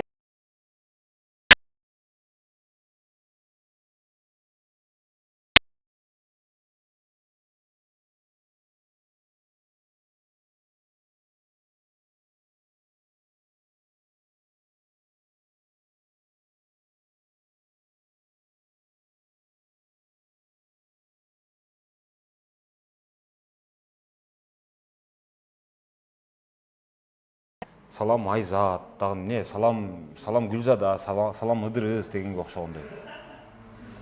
Анан кандайсың? Анан иштериң кандай дегенге окшогон мындай бири-бири менен амандашуунун маданияты. Андан кийин жакшы кал, көрүшкөнчө, келип тур, телефон чалганды унутпа деген сыяктуу мисалы эмелерди коштошуп атканда айтылуучу сөздөрдү көбүрөөк колдонсо, ошонун баланын баягы эмесине күнүмдүк жүрүм турумундагы мындай кадыресе нерсеге айландырып койсо жакшы болот эле да. Ооба. Азыр бизде ошол нерсе кадимкидей аксак. Мисалы азыр мына жерге ушул жерде отурсак, мисалы бир нече адам өтүшү мүмкүн, биз менен саламдашпашы мүмкүн. Болбосо адамдар саламдашып өтүш керек мисалы. Же болбосо бир жерге киргенде мисалы мамлекеттик мекемелерге мисалы кассада кыз отурат мисалы, же банкта отурат. Ошол жерге барып эле акчасын берет мынтип. Анан ал дагы саламатсызбы деп койбойт, ал дагы паспорт дейт. Анан кол коюп коюңуз дейт.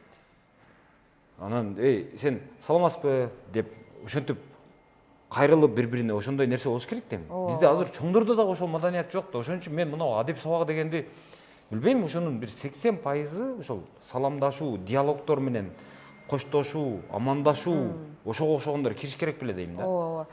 Мисалы чет өлкөгө барсаң, тааныбаган эле адамдар менен бир лифтте туруп калсаң, баары саламдашат го.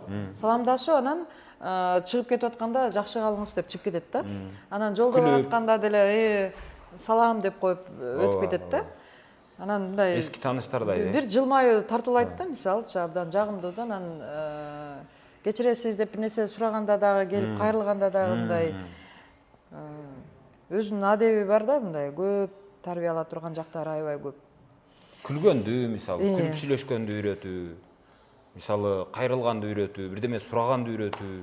Мисалы, кээ бир адамдар бар, бирдеме сурайт, мындай, ага ошонун суранычын аткарууга сиз же мен милдеттүүдөй сурайт го, кээдечи.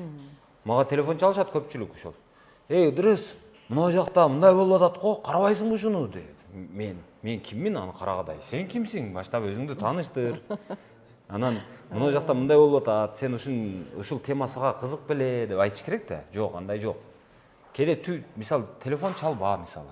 Адептин бири эмеси, мисалы, түнкү саат, мисалы, кечки саат 9-дан кийин бирөөгө түз чалба. Жөн эле SMS жазып кой. Анан видео звонок кылам дей турган болсоң, сен байкабай алып бериши мүмкүн. Ал сенин видео менен, сен менен видео байланышканга даяр эмес болушу мүмкүн, каалоосу болбошу мүмкүн, жанында кишилер болушу мүмкүн. Ошон үчүн телефон чалганда видео вызов кылба деген сыяктуу нерселер кириш керек го дейм. Азыркы эң заманбап проблемалардын бири ушул да азыр, мисалы. Туурабы? Мисалы, мен азыр сизге жөн эле күтүлбөгөн эле жерде видео звонок кылайын азыр. А сиз мисалы даяр эмессиз, сиз мисалы Ошондой учурларда болгон да. Болот. Аябай мындай ыңгайсыздык жаратат да. Ооба. Сен ал адамды жек көрүп каласың да, мындай. Ооба. Мисалы, ошого окшогон нерселер кириш керек го дейм да. Мисалы, мен сизге эртең чалсам болобу, эртең же болбосо мен сизге саат канчада звонок кылсам болот деген сыяктуу кылып SMS жазышып үйрөн деп. Анан жазганда ката жазба деп. Жазганда биринчи мындай жанагы эмне деп саламдашып, амандашып, анан кийин проблемага өт, өзүңдү тааныштырганды үйрөтсүн, мисалы. Саламатсызбы, менин атым Ыдырыс, мен сиздин ырларыңызды угуп жүрөм, сиздин поклоннигиңизмин, сиздин көрөрманыңызмын. Анан сиздин мынау ырларыңыз боюнча мен маектешейин дедим эле деген сыяктуу бир ушинтип кайрыласың да адамчы, туурабы?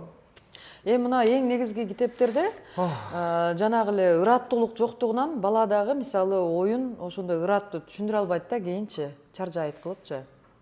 Демек, мен мына китепти айтат элем да. Мына жөн эле ушул китепти жазууга кеткен эмгек, жазууга кеткен кагаз, ушуну чыгарууга кеткен акча жөн эле асманга чачылды, жөн эле мындай. Ошол китепти чыгарууга канча акча кетсе, ошол акчанын баардыгын алып туруп мынтип тандырга тутурук кылып, же тутандырык кылып, иши кылып, мындай отун кылып салып бергендей эле көрсө болот го дейм да. Ал ошону менен эле проблема бүтүп калса макул элек. Бирок проблема аны менен бүтпөйт да. Балдарга биз травма кылабыз да. Балдардын акыл эсин зордуктап мээсин. Аларды аябай өзүнө болгон баасын түшүрүп, Ооба. мен ушундай келесе отурбаймбы, мен жаман окуйм да деп, анан мектепке болгон кызыгуусун жоготуп, өлтүрүп, мектепке баргыс кылып, анан ата-энеси үйдөн урушуп, анан сен эмнеге барбайсың дедиртип, ушуга алып барып атабыз да. Мен бир жагынан алганда бул субъективдүү пикир, бирок мына жерде адеп деген жерде саламдашуунун маданиятын, амандашуунун маданиятын, телефондо кайрылуунун маданиятын, мындай бир эменин өзүңдү өзүң тааныштыруунун, анан бир проблема айтсаң, бир проблема бар эле дей бербей, проблеманы дароо айтсаң, маселеге тоготердин өтүүнүн, андан сырткары баягы коштошууну ошону эле үйрөтүп койсун, ошол эле бизге ошол адеп эле жетишпейт азыр. Анын ал акыбалын сурашып биринчи сүйлөшкөн адамдын, ушул кандайсың, жакшысыңбы деп жок дегенде бир 3 сөйлөмдү мындай бириктирип сүйлөсө бала көп эле антип сүйлөй албайт да. Сиздеги ошол сизге звоноктор болот да, бейтааныш адамдардан болобу? Ошолор аябай көп болот. Ошолор кандай болот? Эмнени байкайсыз ошол чалууларда? Кандай аябай жагымсыз. мисалы эми кээ бир чалуулар болот жагымдуу эле сүйлөшөт да, мисалы саламатсыңбы Гүлзада, мен паланчы пустанчамын, мен сенин ырларыңды угуп жүрөм, аябай сенин ырларың жагат деген сыяктуу кылып айтып, анан кийин биздин тойго келип ырдап бересиңби, биз балабызды үйлөп аттык эле сураныч деп айтабы, же болбосо кандай кылып айтат? Эми ар кандай адамдар болот, анан мисалы а дегенде эле түшүнөсүң да ал адамдын деңгээлинчи. Сүйлөгөндө эле биринчи, экинчи сүйлөмдөн эле түшүнөсүң да кандай максатта, анан кандай. Ошон үчүн мен баягы бейтааныш номерлор Жок, ошол кандай деңгээлде адам экен деп атпайсызбы? Ошол деңгээлге түшүргөндөр ушулар го дейм. Ушинтип окутканбыз да, биз ушундай китептер менен окуткан үчүн го дейм. Себеби ага биз эч ким үйрөткөн эмес да мындай. Сен биринчи жолу сүйлөшүп аткан адам менен биринчи жолу бир телефонун таап бир жерден, анан таап сүйлөшүп аткан адамга сен биринчи мынтип саламдаш, мынтип амандаш, мынтип кайрыл, мынтип коштош деп үйрөткөн эмеспиз да, мисалы моундай. Мындай китепке жазган эмеспиз да. Бир дагы ошондой китеп жок да Кыргызстанда. мындай карап туруп таң каласың да, мына кыргыз эли бир жапай эл сыяктуу болгонбу? Кыргыз элинин өзүнүн каадасында, салтында аябай терең бир окуу жатат да, илим жатат да. Китеп бетине жазылбаган. Ошону үйрөтүш керек, мисалы. Аны мисалы. киргизе албайбыз дагы эле. Эмнеге ошого, эмне үчүн ошол нерселерди киргизе албайбыз деп мен ойлонуп атам да. Мына саламдашуунун ар кандай түрлөрү бар да, мисалы саламдашуучу жакшы ошол кыргыздын каадасын, салтын билген инсандар аны тим эле шуурудай кылып тезип эме кылып берет. Мисалы кээ бир кичинекей балдарды байкап жүрөм да. Улуулардын колу бошпу, бош эмесине карап эле барып туруп ассаламу алейкум деп колун сунат да баягычы. Ал киши бирөө менен сүйлөшүп аткан болот, же мындай алаксып аткан, же колу бош эмес болгон болот. Аны деген үйрөтүш керек да. Барып кичинекей бала барып чоң улуу адамды барып жүдөтпөш керек да, мисалы. Балким мынтип колун көкүрөгүнө алып учурашып койгон жетиштүү болоттур. Кыргыздын каадасына, салтына мындай бирок ошол эле учурда заманбап жашоондо эске алып мындай бир тарбияны деген ушул китеп аркылуу сиңире турган кез келди го деп ойлойм да. Биз мындай көрөнгөсү бош эл эмеспиз да. Бизде касса толтура байлык, анан толтура мындай биз билбеген дагы көп. Бирок проблема ошол толтура бир көөнөргүс маданият жаткан маданияттын эч нерсесин билбеген эжелер окшойт да, мисалы мына Ысманова, Ибраимова, Мусаева, Өжүрбаева, Жаанбаева деген акылдуулар эжекелер сиздерден сураныч, ушул өтө эле акылдуу болуп, мисалы 2-класстын баласына мынау эгемендүүлүк жөнүндө айтпай, анан аянтта ошол майрам болоорун айтпай эле, ал баланын азыр эме мисалы мындай да, сөзүн ачыгын айталы, эгемендүүлүк майрамы деген эмне деген десең, шашлык жей турган күн же балмуздак жей турган күн деп айтат да. Алар үчүн ошол мисалы биз паркка бардык дешим мүмкүн. Ооба, биз жанагы эмеге каруселдерге түшүп ойногон күн деп айтат да. Ал үчүн эгемендүүлүк күн, ал эгемендүүлүк күн эмес, ал саясий майрам эмес да. Биз эмне үчүн буларды антип кыйнап атабыз?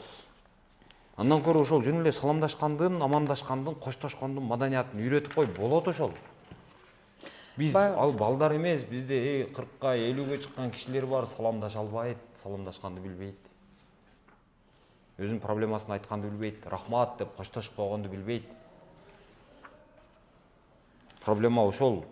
Саламдашуу адеби болуш керек да, мына саламдашуу адеби, саламдашканды билбей туруп, мына жакта тим эле бир акылдуу эмелерге өтүп кетип атабыз биз. Карасаң, эгемендүүлүк күнү дейт. Адептүүлүктүн алипбеси дейт. Адептүүлүктүн алипбеси чын-чынына келгенде бул саламдашуу адеби, саламдашууну билген. Менин мекеним дейт. 2-класстын баласына мисалы мекен деген эмне десең билбейт да, мисалы. Не деп жооп берет, мен билбейм азыр. Дасторкон четинде отуруу адеби дейт. Тамакты маал менен керектүү өлчөмдө жешке көнүккүн дейт. Эми антип акыл үйрөтө берип, ансыз деле балдарыбызды ушу биз бардыгыбыз акыл үйрөтө берип, акылдуу кылып салганбыз. Мына тыгып, ыгып дейт. Опсуз эле жей берсең дейт, сиңире албай көп түйшүк тартасың. Балким ооруп да калышың мүмкүн. балыкты, кычкыл нерсени, жумуртканы, этти, сүт менен жебегин дейт. Жегин келсе жей бересиң. Мисалы мен деле азыр мисалы мен 40ка чыктым, мен антип ылгап жебейм. Муну менен муну кошпой жеш керек деген түшүнүк менде азырга чейин жок. Диетологдордун эмеси. Ал диетологдордун жанагындай бул. Муну менен муну жесең, кошуп жесең осураак болосуң деген сыяктуу. Жыттанып калган жана ачып кеткен тамакты жебегин. Бул таптакыр башка тема бул. Улуу адам дасторконго кол салмайын, сен кол салба дейт. Тамакты өз алдыңдан гана алып жегин. Нанды дайыма кош колдоп сындыргын. Тамакты шашып-бушуп жебегин. Оозуңдагы тамакты майда чайнап, акырын жуткун. Акырын жуткун дейт. Деп жутуш керек беке. Оозуңду чектен тыш эле чоң ачып, шалпылдатып тамак жештен сактангын. Оозуңдагы бир алым тамакты жутмайынча колуңду кайра тамакка салба. Эми булардын бардыгы туура. Муну мисалы кээде мисалы оозуңдагын жебитип анан сүйлө деп ата-эне айтат. Шалпылдатпай же деп айтат, урушабыз биз. Айтып эле жүрөбүз. Ата-эне аны тынбай эле айтат да. Ооба, мурдуң тартып кел дейбиз, мурдуң чиңкирип келип анан отур дейбиз, колуңду жууп кел дейбиз. Аны мындай бир окуя менен айтып берсе жакшы да, балага эмне жагат? Балага окуя жагат. Балага эмес, адамзатка окуя жагат. Мисалы, адам психологиясы ушундай. Мисалы, баягы ырдын темасы менен айтканда, баягы миллион алык роз деген ыр бар го. Ошол ырды укканда, бир укканда эсиңде калат да. Мисалы, миллион баягы розалар. Анан жил был художник один дейт го, бир художник жашаптыр. Анан ал өзү жалгыз экен. Ал өзү кедей экен, жалгыз үйүнөн башка эч нерсеси жок экен. Анан бир кызды сүйүп калыптыр. Анан өзүнүн үйүн сатыптыр дагы, ошонун акчасына миллион жанагы розаларды алып келип туруп, берки кыздын эшигинин алдына жайып салыптыр. Ал эшигин туруп эле ачса, эшиги жанагы эме экен деп мындай. Терезесинен караса эле миллион жанагы розалар жатыптыр. Элестүү да, окуя. Элес берип атпайбы, сюжет бар да, баягы жерде окуя бар да. Алык роз деп. Ооба. Анан же болбосо, мисалы биздеги башкараларды айталы. Сүйүп калдым, анан сүйдүм, анан күйдүм, анан бир нерсе дей беришет. Таптакыр ошол ыр эсте калбайт. А бирок жанагы Чубак Сатаевдин ырлары, мисалы, дагы кимдин ырларын, мисалы сиздин эле Курманбектеги мындай окуялар бар го, ритм бар мындай бир. Элестейсиң да бирдеменичи. Бул жерде дагы мындай ушуну окуя менен берсе болмок да, ушул эми мисалы паланча келди. Ал келип шашып-бушуп, шалпылдатып жеп атты. Беркилерге жагымсыз болду. Анан алар туруп кетишти. Ага айтууну эп көрбөдү дегенге окшогон нерсени мына жерде окуя менен айтып берсе жакшыраак болмок да. Анан сен андай кыл, сен жакшы бала бол. Эмне деген жакшы бала бол деген? Эми ушинтип эле балдарды кыйнай беребизби? Эми акыл үйрөтө берип, бардыгыбыз акыл үйрөткүбүз эле келет. Акыл үйрөткүбүз эле келет. Үйдө ата-энелер деле кечке акыл үйрөтөбүз да, сиз деле үйдөчү. Колуңду жуу, бутуңду арчып кир, тиги бу деп. Ушуну мисалы ушул эжекелер мына 5 эжекке биригип жазыптыр, ошо 5 эжекке бир психолог менен сүйлөшүп койбоптур да, баланын курактык психологиясы деген эмне? Ушудан түшүнүгү жок эле кишилер окшойт. Макул булар өлүп кетсин, булар баягы жазса жаза берсин.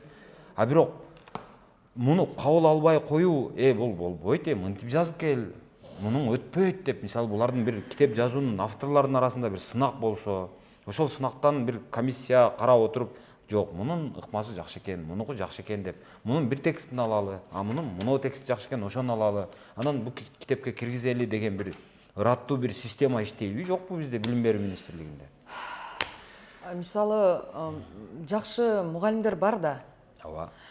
Тажрыйбасы мол мугалимдер бар да, ошолордун баарын топтоп, анан алар деген жакшы балдардын психологиясын жакшы түшүнөт. Анда гонорарды ким алат анда? Ошол мугалимдерге берип койбу. Эми бул китеп бир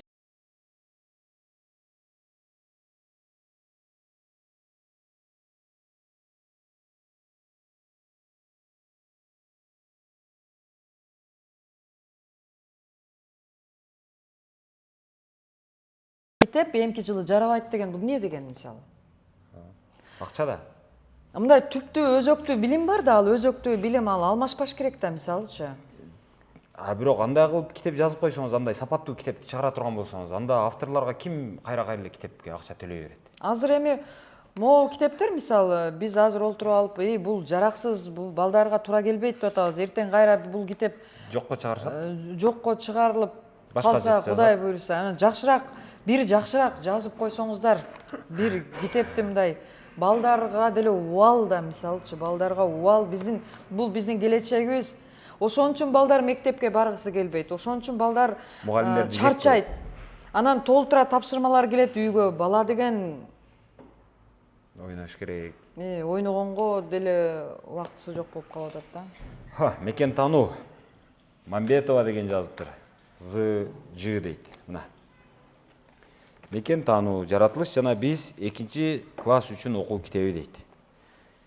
Кыргыз Республикасынын билим берүү жана илим министрлиги тарабынан бекитилген дейт. Биздин ата мекенибиз Кыргызстан тоолуу өлкө. Бул не деген сүйлөм? Биздин ата мекенибиз Кыргызстан тоолуу өлкө дейт. Ушундай сүйлөм болобу? Биздин ата мекенибиз Кыргызстан дегенден кийин чекит. Анан кийин баш тамга менен кайрадан жазыш керек. Кыргызстан бул тоолуу өлкө деп жазыш керек да. Ал картада деп окушум мүмкүн мен. Ал картада күрөң кызыл түс менен белгиленген дейт. Бул сүйлөмдүн кереги деле жок болсо эле дейм да. Ооба. Ал дүйнөлүк картада балким. Борбор шаарыбыз Бишкек дейт. Кыргызстандын Борбор калаасы, Борбор шаары же Кыргызстандын борбору Бишкек деп койсо болот да. Же биздин борборубуз Бишкек.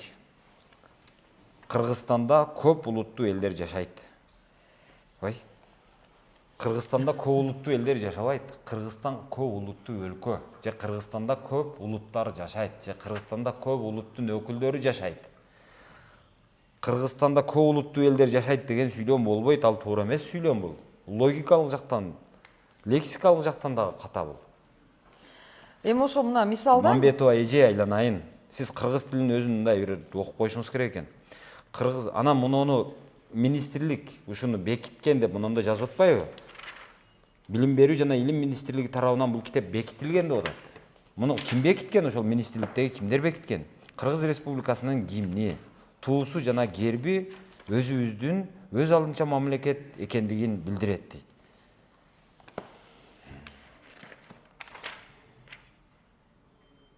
Кыргыз Республикасынын мамлекеттик туусу. Кыргыз Республикасынын мамлекеттик туусу 92-жылы 3-мартта кабыл алынган. 2-класстын баласына ошол туунун качан кабыл алынганы керек бекен, Андан көрү жөн эле Кыргыз Республикасынын туусу кызыл. Биздин туубуз кызыл. Ооба. Күнгө окшоп турат, боз үйдүн түндүгүндөй деп мисалы.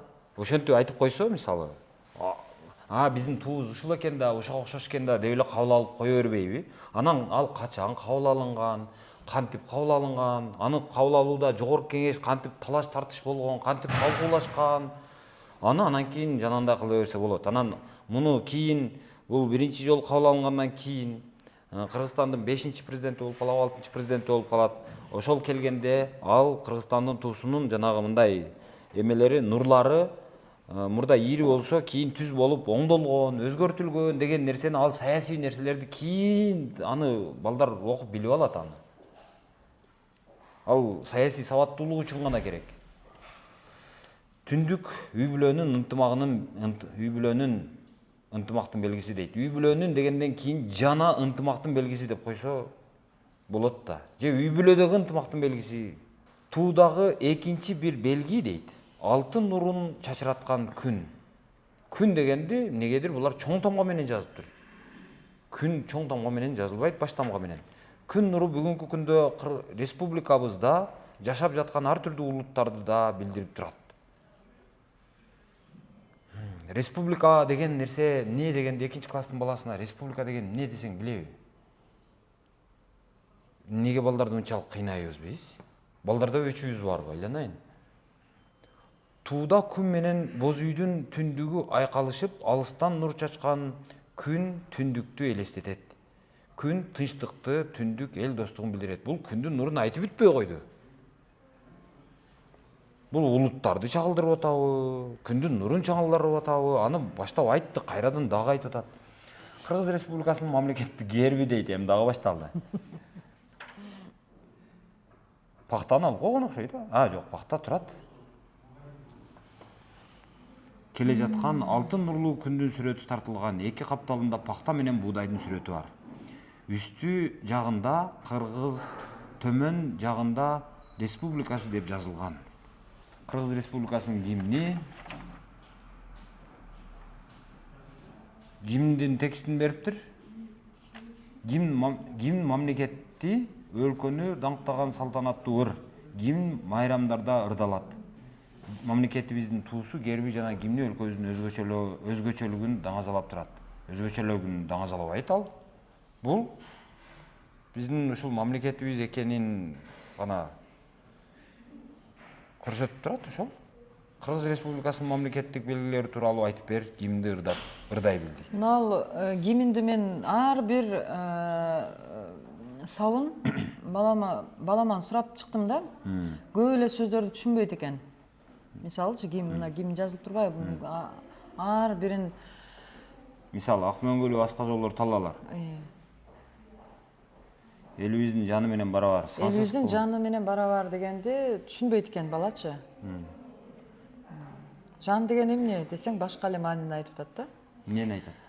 Жан деген аял менен күйөөсү дейт. Азыр аял менен күйөөсү бар эле, жан дейт го бир бирин. Мисалы ушундай деп атат да. Анан сансыз кылым ала тоосун мекендеп Түшүнбөдү. түшүнгөн жок. Сансыз кылым дегенди такыр түшүнгөн жок. Сактап келди биздин ата бабалар.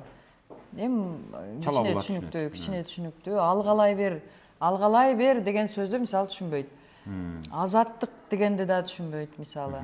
Өркүндөй бер, өз тагдырың колуңда. Бирок балдар гимнди жатташ керек. Мен ойлойм, бирок ушул гимнди дагы мындай түшүнүш керек деп ойлойм да. Эмне жөнүндө ырдап атканчы? Бирок муну эми ал үчүн ак мөңгү деген эмне, аска зоо деген эмне, талаа деген эмне, ошону муну мекен танууда ошол талаа деген мынандай болот. Талаада мындайлар эгилет, же малдар багылат дегендей кылып үйрөтүш керекпи дейм да. Кыргыз жери тоолуу өлкө, тоолордо ак мөңгүлөр бар деп мисалчы. Мөңгү деген бул ар бир сөзүн түшүндүрүш, ар бир санын түшүндүргөнгө туура келди да мисалчы.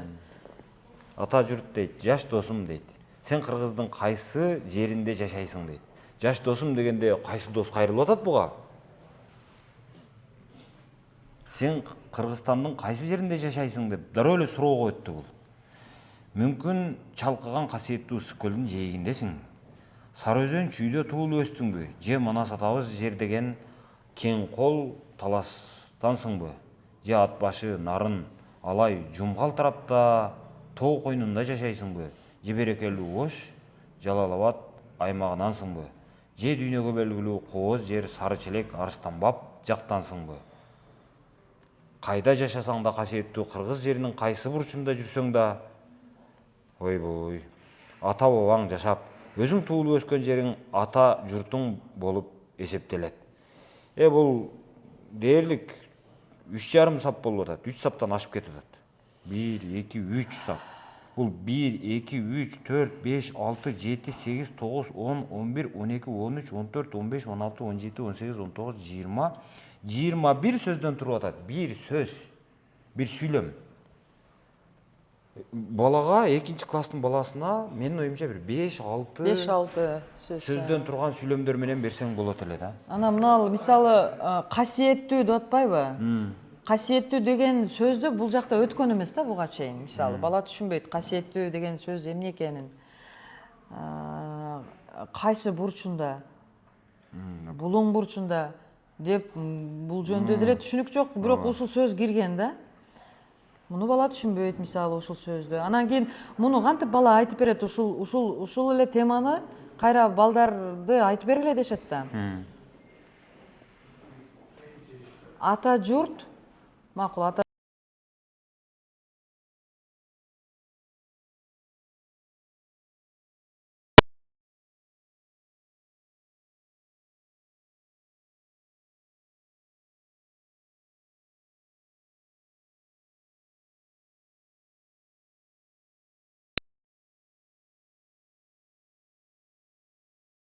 жұрт которуп көчүп конуп турушчу экен. Көчүп кеткенден кийин боз үйлөрдүн орду байкалып турчу. Мындай жерди эски журт деп коюшкан. Жашап турган жер журт деп аталган. Билип ал. Билбейм бул илгерки жашоо образы. Ата журт, атам жашаган жер, атамдын журту деген сөз. Туулуп өскөн жериң сенин ата журтуң. Ал жерде чоң аталарың жана алардын чоң аталары жашап өткөн. Бола айтат да, апам каякта эле ошондо десе эмне дейсиз? Сен ошол жердин суусун ичип, абасынан дем алып чоңоюп келе жатасың. Биринчи жолу тоону, сууну, жерди, чөп чарды, чымчыкты, көпөлөктү, асманды, жылдызды, ай менен күндү туулган жериңден көргөнсүң. Эмне үчүн мына ай менен күн баштамак менен жазылат? Ошондой эреже барбы кыргыз тилинде? Ушуну мен да билбей атам. Суунун шылдырап акканын, куштун сайраганын да ошол жерден уккансың. Дүйнө жүзүндө ар кандай жерлер көп, бирок туулуп өскөн жер баарынан кымбат.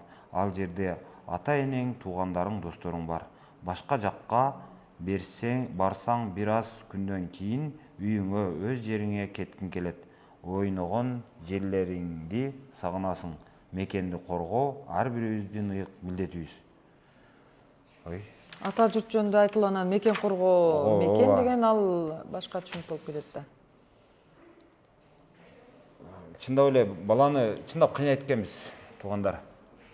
Туулган жерге дейт. Туулган жерим, асыл турагым, сезимдерде өчпөс чырагым, симфония болсоң сен эгер, нота болуп сага турайын. Бул деле баягы кайрадан симфонияга келдик, нотага келдик. Симфония менен нотанын балага экинчи класстын баласына эмне кереги бар? Түшүнөт да балдар, экинчи класста жана симфонияны окуп түшпөдүбү балдар. Ноталарды билет. Кереметтүү күйлөр куюлуп, кулагымда турат угулуп, туулган жерим сенде турбайбы, айтып бүткүс кооз сулуулук. Мындай баланын психологиясына булур туура келбейт да. Ооба. Ата журт деген эмнени аңдай, эмнеге андай аталат? Ата журт кайда, ата бабаң кайда жашаган? Эмне үчүн ата журтту ыйык деп эсептейбиз? Билип ал, ата баба деген атаң, чоң атаңдын чоң атасы жети атаң. Биз жашаган жер. Мекен таануу дептериңе төмөнкү суроолорго жооп жаз. Билбегениңди ата-энеңден, чоң ата, чоң энеңден сурап билип ал. Анда эмесе, жашап турган жерибизди үйрөнүүгө, саякатка чыгалы. Жашаган жериң эмнеси менен даңкталат. Топторго бөлүнүп, өз ара аңгемелешкиле. Аңгемелешкенди үйрөтпөй атпайбызбы биз баштап? Аңгемелешип, мындай жанагы Актан менен Акылай беле ошол кел Актан, антели, мынтели, сен каякта жашайсың? Могул китепте. Ошондойду Орус киргизип туруп, мектептери үчүн экинчи класска. ошондойду киргизип туруп, анан кийин ушуну киргизсе жакшы болот эле да. Азыр бири-бирибиз менен саламдашканды, амандашканды, бири-бирибизге кайрылганды, анан рахмат деп ыраазычылык билдирип коштошконду үйрөтпөй атпайбызбы? Анан менин шаарым дейт. Бишкек, Кыргызстандын борбору.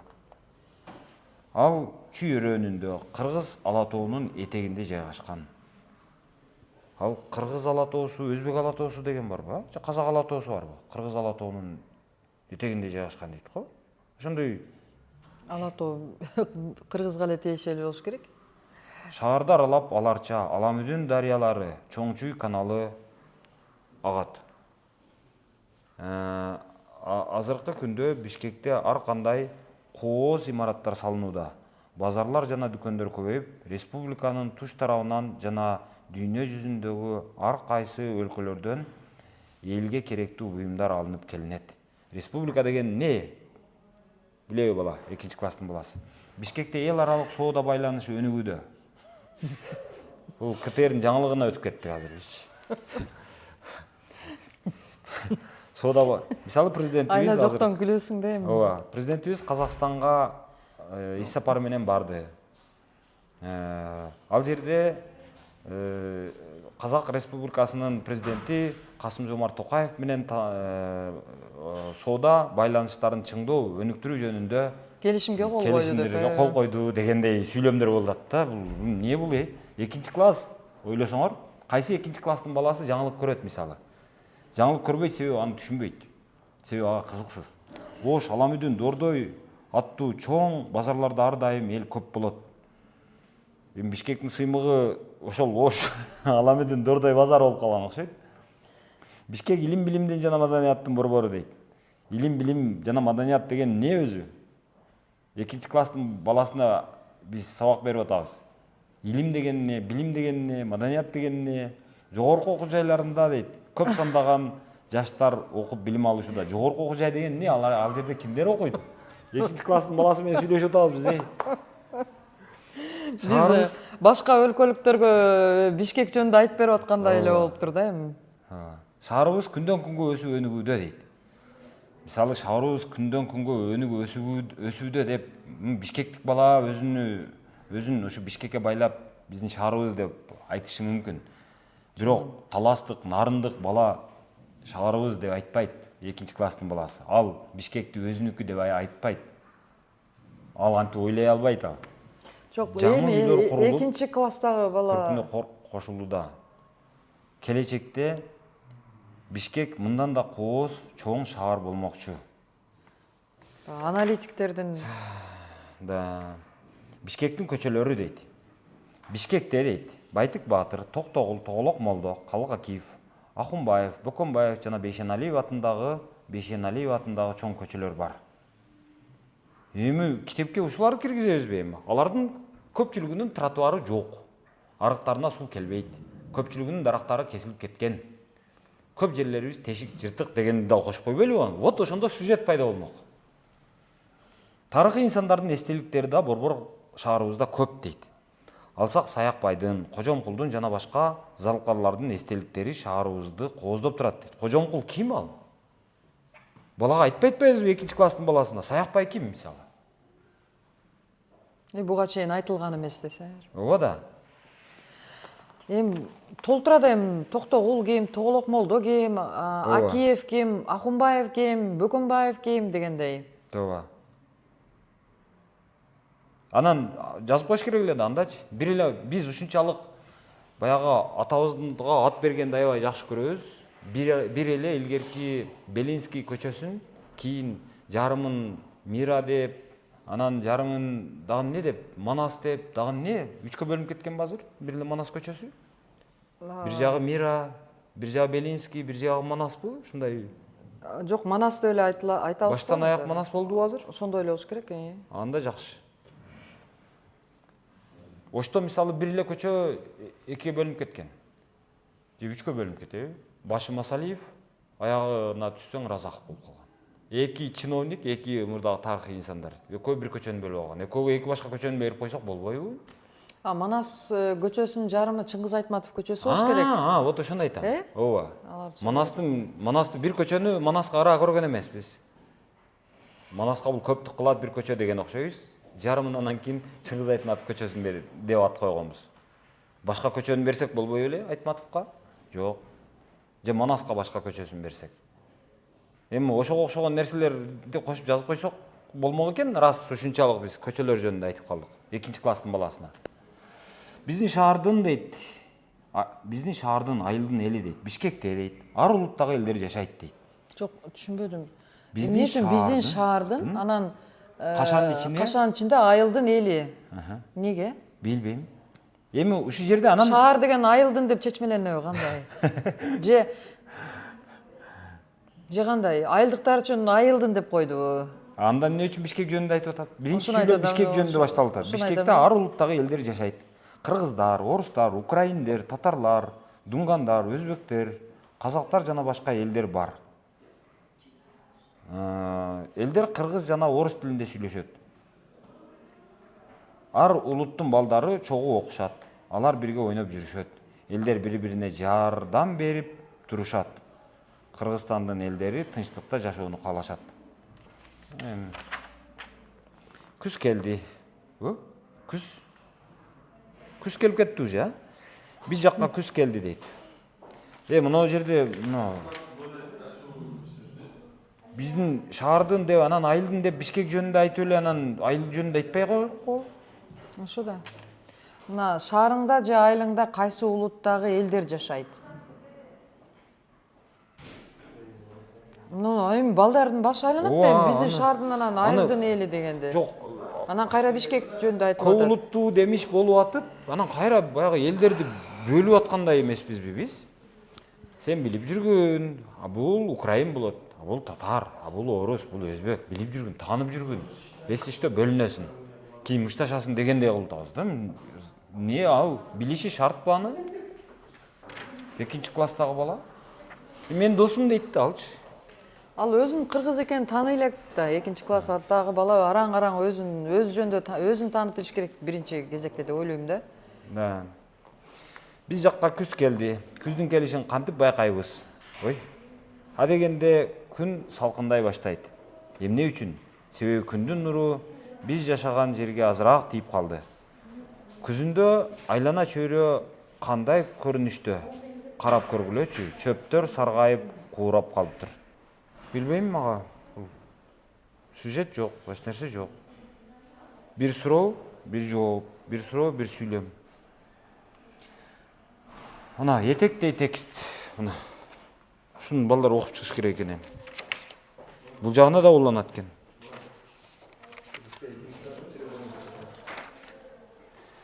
Кыскасы ушундай туугандар, бул эми менин субъективдүү гана пикирим. Эжекебиздин дагы субъективдүү эле пикири. Биз эми профессионалдуу ойду айтпай атабыз. Биз ата-эне катары айтып атабыз. Ооба. Бирок адистер бар да, тажрыйбалуу мугалимдер бар дегендей. Деп ойлойбуз. Ооба, психологдор бар дегендей. Бул китептер баары ошол иштелип, кайрадан каралып чыгыш керек, анткени бул ата-энелердин да суроо талабы. Бүгүнкү күндөгү эң орчундуу, көйгөйлүү маселе деп ойлойм.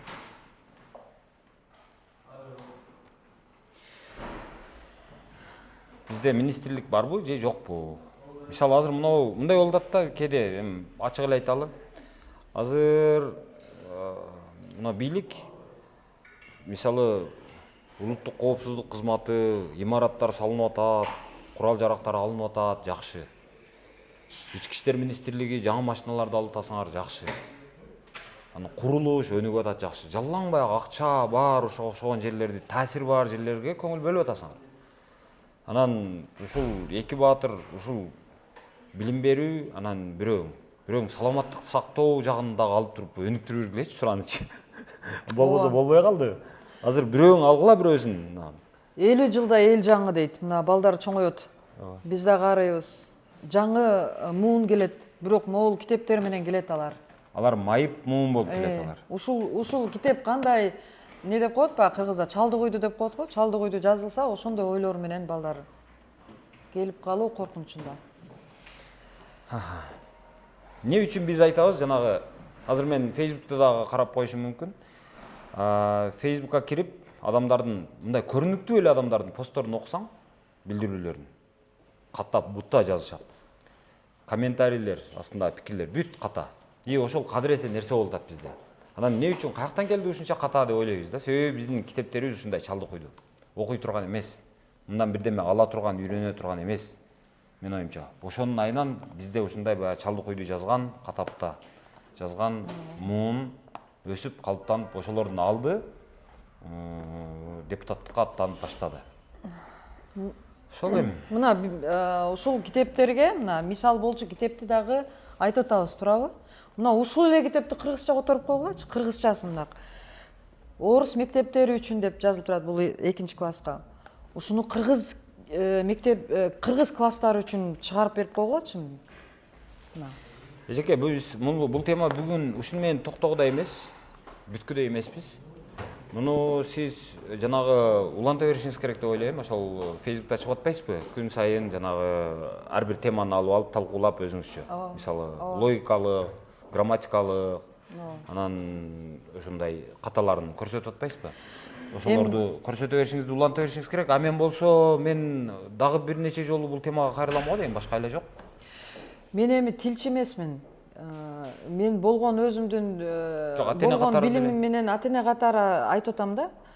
Мен ката кетиришим мүмкүн.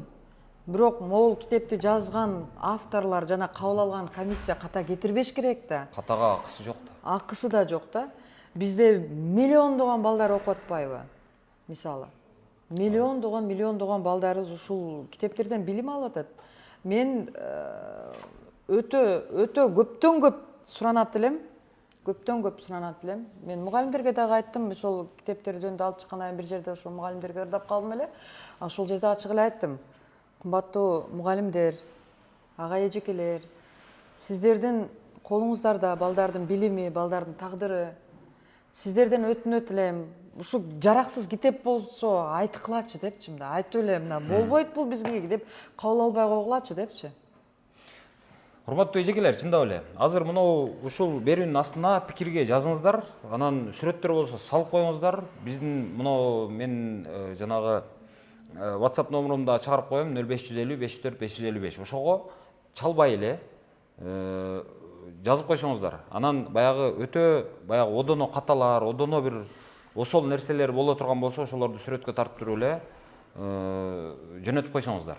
И кийин дагы бир жолу ушинтип чыгаралы, ушинтип талкуулап, баягы каталарын айтып көрсөтүп атып, анан ушу китептерди бир иретке келтирет окшойбуз. Андай кылбасак болчу да эмес. Анткени биз өзүбүз кам көрбөсөк болбойт да. Кээ бир ата-энелер ойлошу мүмкүн, мен балдарым мектепти бүтүп кетти деп. Бирок сиздин балдарыңыздын балдары барышы мүмкүн мектепке кайра эле.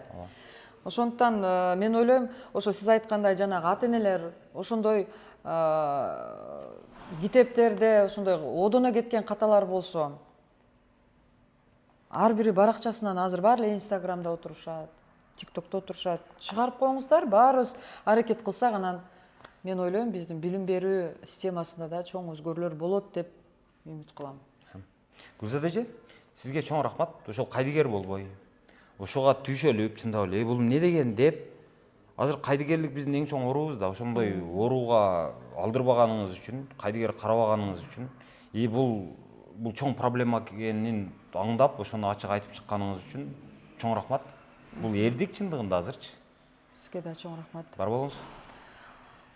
Мен бул китептерди алып чыксам апам мага сарсанаа болуп атпайбы? Гүлзада мындай кандай болот экен депчи. Мамлекет сага каршы чыгып албайбы деп.